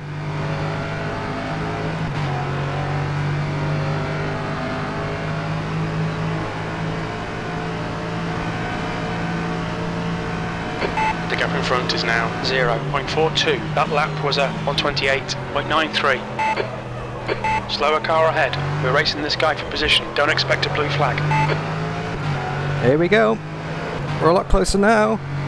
He says as he gets a wiggle coming out at the end of turn 3. He's given us the position. Ah. You are clear on the left. Yellow flag, keep your wits about you, mate. Okay, Dan, 10 minutes to go. That's 10 minutes left. Looks like the leader's gone off. The gap behind is now 28 seconds. Green flag sector 1.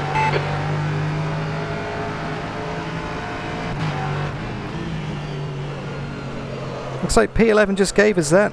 He knew we were a lap down, but faster.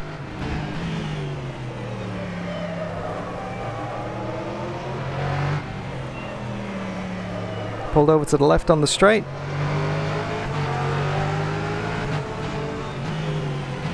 And gave us the position.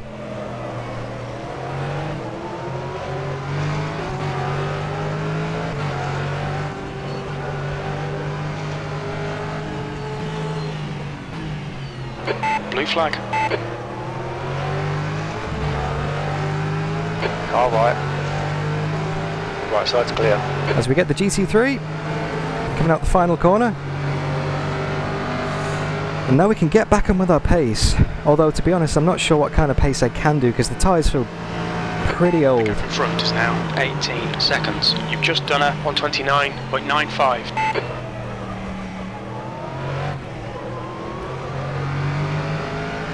Sector 2 is yellow.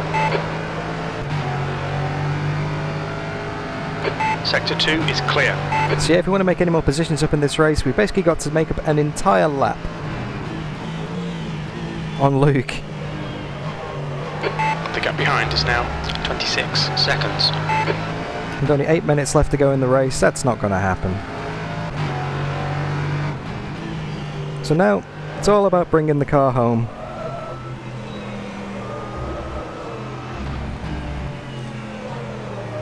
And not having any moments like that.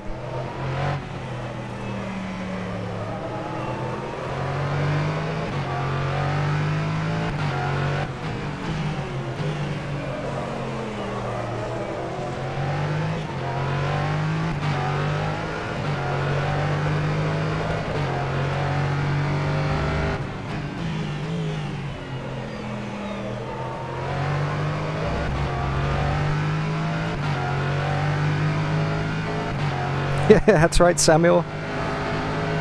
All about bringing the car home. Proceeds to induce massive oversteer. That's 7.5 minutes.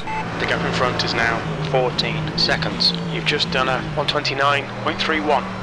And lament what could have been in this race. It was so good at the start.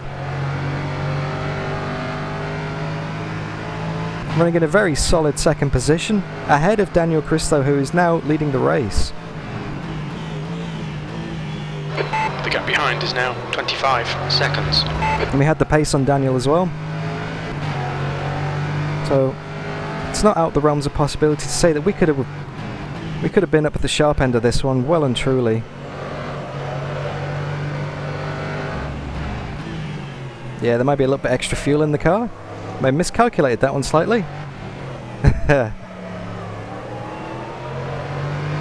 Although, to be honest,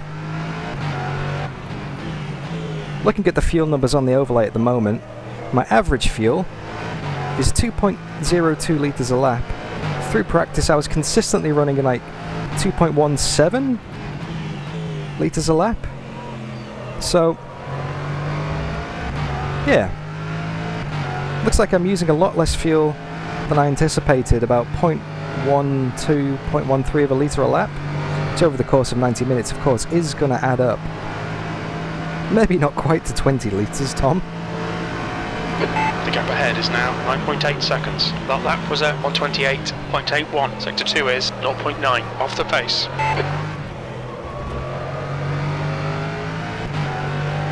Yellow flag sector 2.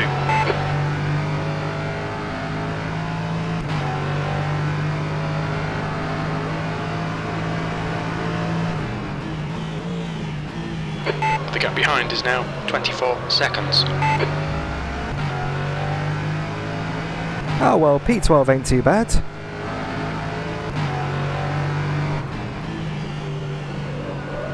Very true, Ed. This is definitely the oldest set of tyres I've ever ran around this circuit in this car. So this is new territory actually. Pace-wise, I'm finding this out as I go along. Alright Dan, 5 minutes to go, 5 minutes left. Although, I'd rather have too much fuel than not enough.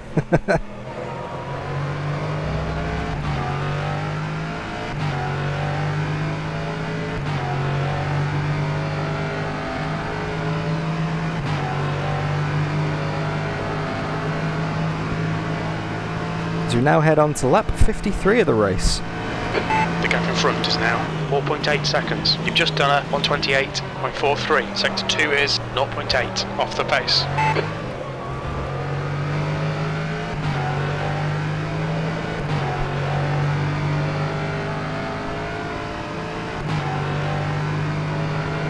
You reckon it's worth going for a fastest lap?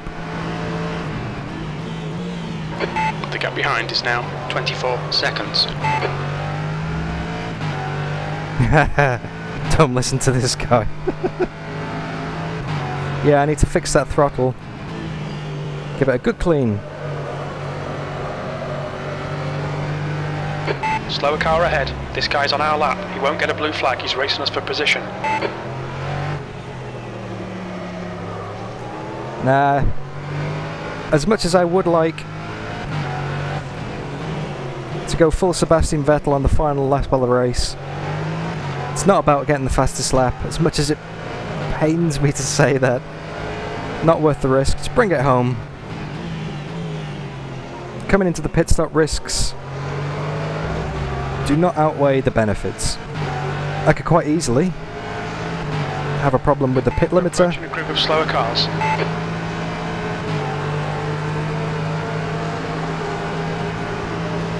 They both move to the inside, give me the position. There's a car on your left. Be careful, it's free wide, we're on the right.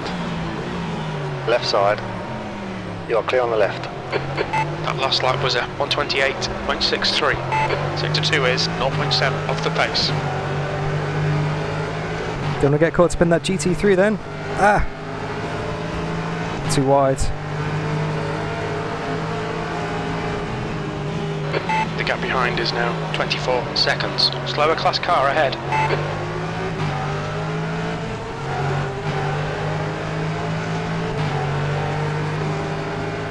Car left. Clear left.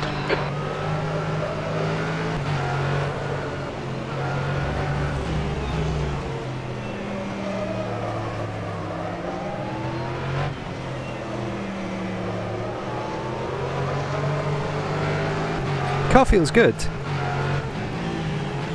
I'm not pushing the car too hard. 2 minutes left. I'm definitely Okay, Dan, you're coming up on some slower cars. gently pushing it round the track. They might not notice you. Gently pushing the car around the track. All right. Right side's clear. Doesn't feel too bad at all though. Doesn't feel too bad at all.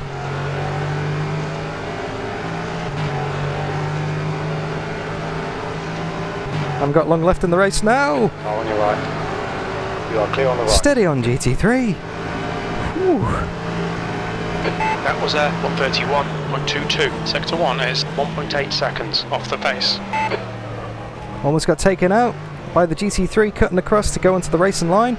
So I was quite clearly coming up the inside there. I think I may have a couple more laps. Depends when Daniel Cristo crosses the line. And to answer your questions, yep, traction control is enabled for this car, even though it's not technically on the car. It's enabled in the driving assists, not through the car itself. You can have low or medium in the Sim Racing Academy. I'm using it on medium because every racing driver knows if there's an advantage, you need to take it. Yeah, the purists out there should be like, whoa, you shouldn't be using traction control, the real car doesn't have it. But hey, everyone else has got it, so why shouldn't I too? I'm only be putting myself at more risk by running without traction control, and in a race that is all about being safe. I want to minimise every single possible risk.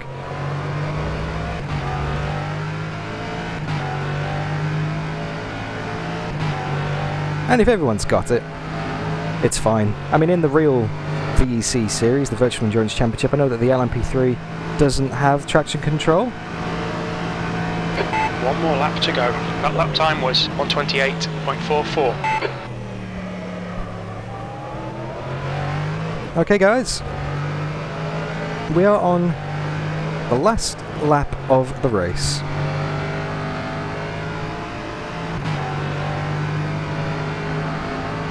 What a race it's been. The gap behind is now 23 seconds. Not exactly the most exciting, which makes me even more thankful for you sticking through it in the chat and watching the broadcast, honestly. The support is incredible. It means the world to me, guys. Thank you so much for tuning in. Started off in second position. Had an incredible qualifying. Slower class car ahead. We're running in a comfortable second position for the first probably 10-15 laps of the race. Nice gap to the car ahead, nice gap to the car behind. And then what usually happens on this channel happens. Went to lap a GT3, I thought it was giving me the corner, he turned in, I slammed on the brakes, got a flat spot on the front left, and then Left side. sailed wide at the next corner, straight into the barrier, got damage, P12, that's the end of the race. We'll get him next time. got damage, came into the pits, repairs took 4.5 minutes, and at that point it was pretty much game over, man.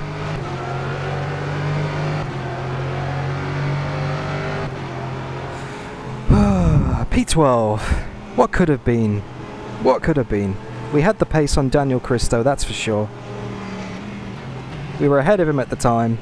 If we didn't have that crash, Clear left. who knows? Who knows? We could have won that the one. race is almost over. One thing you need to remember is that if you want to post an incident report, you need to do it before 8 a.m. tomorrow morning, because we want to post the licenses as soon as possible.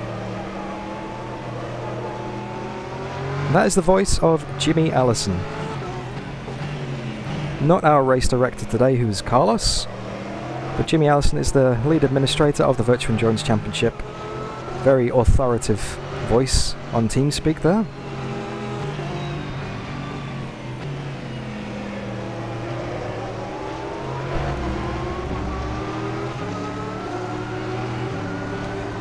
It felt like a decent drive. The car felt good to drive, but just wasn't to be.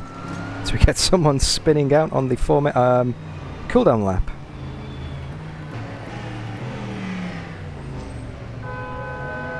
Box in 360 meters. Just wasn't meant to be, guys. Just wasn't meant to be. Oh well. Very satisfying race in the way that we made it to the end and finished. 4, 3, 2, 1. Box now. Well done.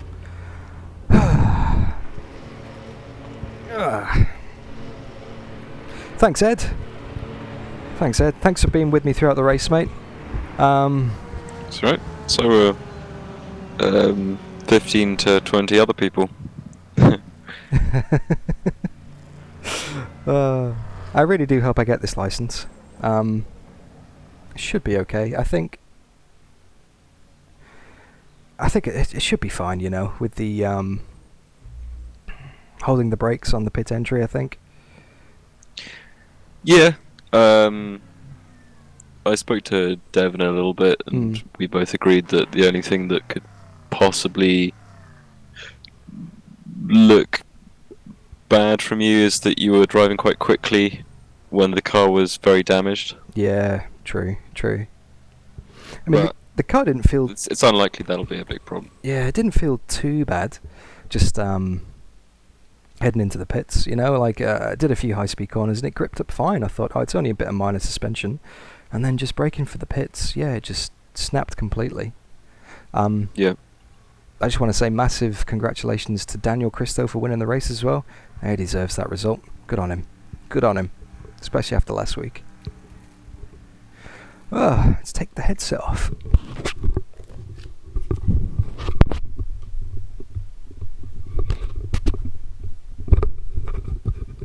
There's seriously got to be a much more graceful way of doing that.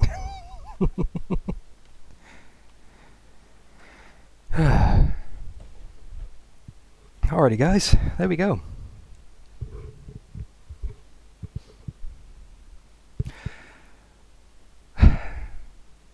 Yeah, a little bit disappointing. A little bit disappointing on that really. But what can we do? Massive thanks to everybody for watching. I'm going to go and quit the server. And I'm going to have a look at some results. I'm going to use the log analyzer to see how we did, see lap times, see overall pace, get a feel for how the race went and see how everyone else went as well. Yeah. Hey Sean, welcome to the chat, mate. Thanks for tuning in. Wasn't the best of races even. But hey. I need to fix those freezes in rFactor 2 as well. The game seemed to glitch out a few times. Now, the settings did... That's the end of the session, P1. The settings did reset last night for some bizarre reason, so I think maybe something has changed in the graphics options though, which is... yeah, not playing nicely. Anyway, let's stick some music on in the background and go and have a look at a few results. Switching back over to desktop.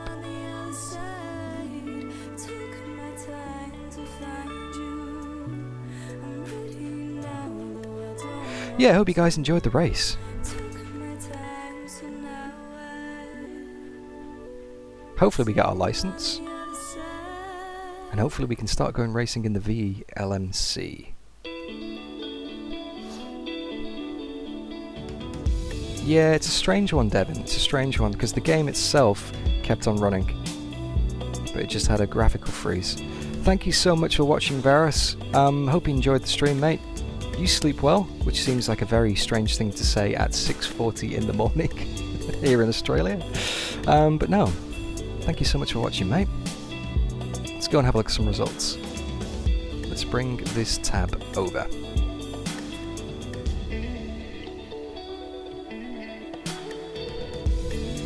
Let's give it a refresh.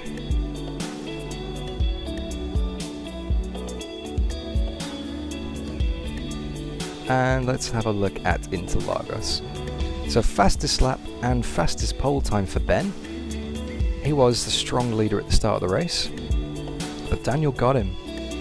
It looks like Henry as well.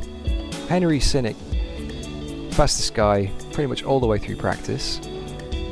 Came in for a drive-through on the first lap, put the medium tyres on and went to the end of the race.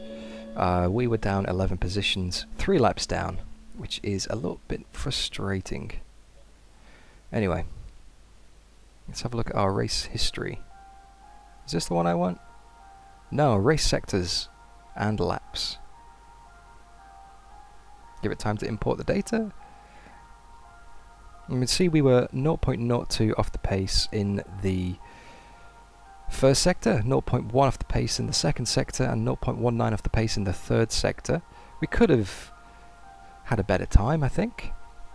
If we scroll down, P12, let's have a look at our race progression. Where are we? Is it P12? No, P13, here we go. Alrighty, so fastest lap of the race was set on lap 3 by myself, a 126.6. After that the pace did start to drop off a little bit into the 27s and the 28s, had a few dodgy laps here, and then in pit lane, lap 16. Lap 16, that's when it all happened. That is when the the GT3 car turned into us, and I had to slam on the brakes. And that is also the very same lap where the next corner I went off into the barriers and damaged the car, as you can see here, by a 5-minute 7-second lap. We spent nearly 4.5 minutes in the pits. Not great, but after that, pretty consistent. I mean, obviously taking into account traffic, we've got some 29s, some 28s, relatively consistent pace, and yeah, ended the race way off the back. But hey, it's not about the results. The SRC is all about driving safely, driving consistently, and proving you are not an idiot. And hopefully I've demonstrated that. Anyway, let's have a look at the graphs. This is something that I neglected to have a look at during the last race. You can see here, started second, running really consistent, and then lap 15, boom, all the way down. We ended up in, well, yeah, 29th. And then came back up again, made up a few more spots here. Made up a few more spots here. We eventually came back and finished the race here. I think we're actually, a few of the GT3 cars finished ahead of me, which would explain why it says P14 and not P12, because some of the GT3s actually beat us in overall position. And that graph is pretty much useless because it doesn't show me, because I'm all the way down here somewhere. Oh, guys, thank you so much for tuning in. It's great to have you here. Thank you so much for your support. Thank you for the subscribe in the stream, Daniel Visner and Faro Balaj. I probably pronounced them horrendously wrong, but thank you so much for the subscribe anyway. Great to have your support. Yeah, what's next on this channel? Well, the 2 SRC races are done, so we wait and see how the license goes. If we get the license, then we'll be doing some VLMC races with Zancho Simsport, along with Bryce in the second or the third car, I think it was. I can't remember. Anyway, I'm going to be doing some more videos on this channel very soon. Not sure what the live stream would be. Maybe some VLMS. I'm hopefully going to be doing a fun race with the Zancho guys.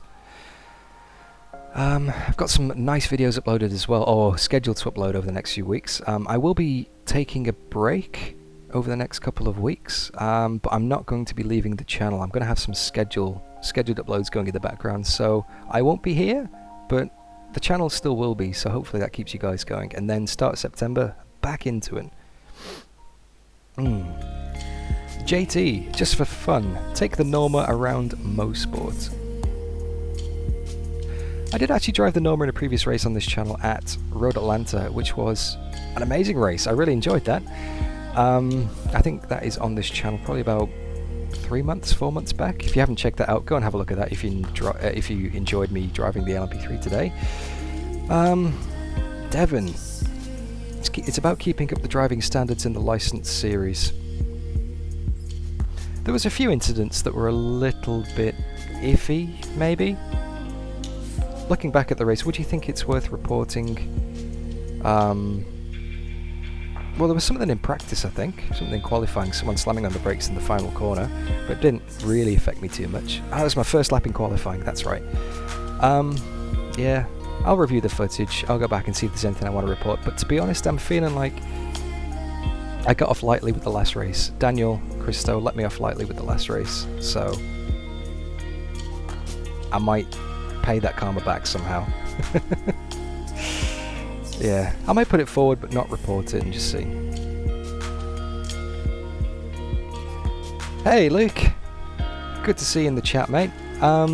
What happened was I was trying to lap a GT3. The guy I thought he was giving me the corner, but then turned in on me, so I slammed on the brakes, got a flat spot, and went straight off into the barrier in the next corner. 5 minutes in the pits. That'll do it to you. Put me at the back of the race, and yeah, thank you for letting me pass on the back straight, by the way, Luke. That was a nice little touch.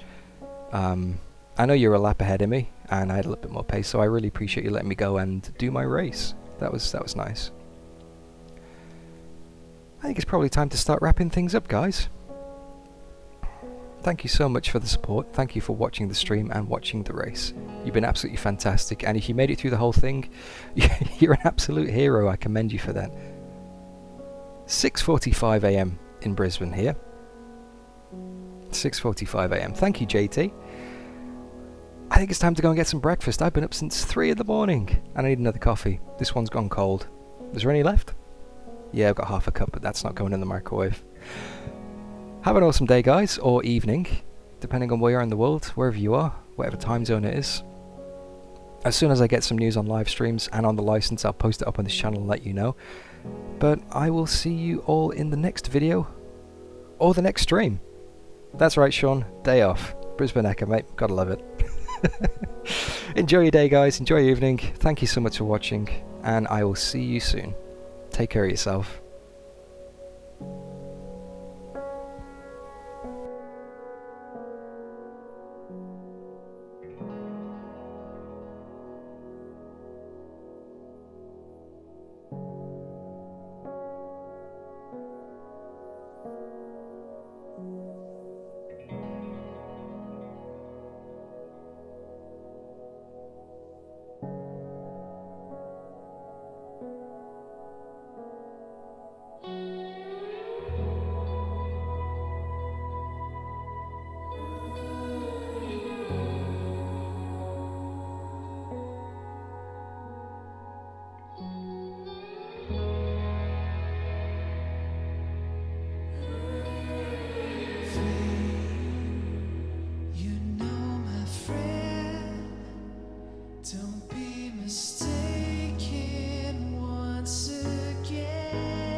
mistaken once again.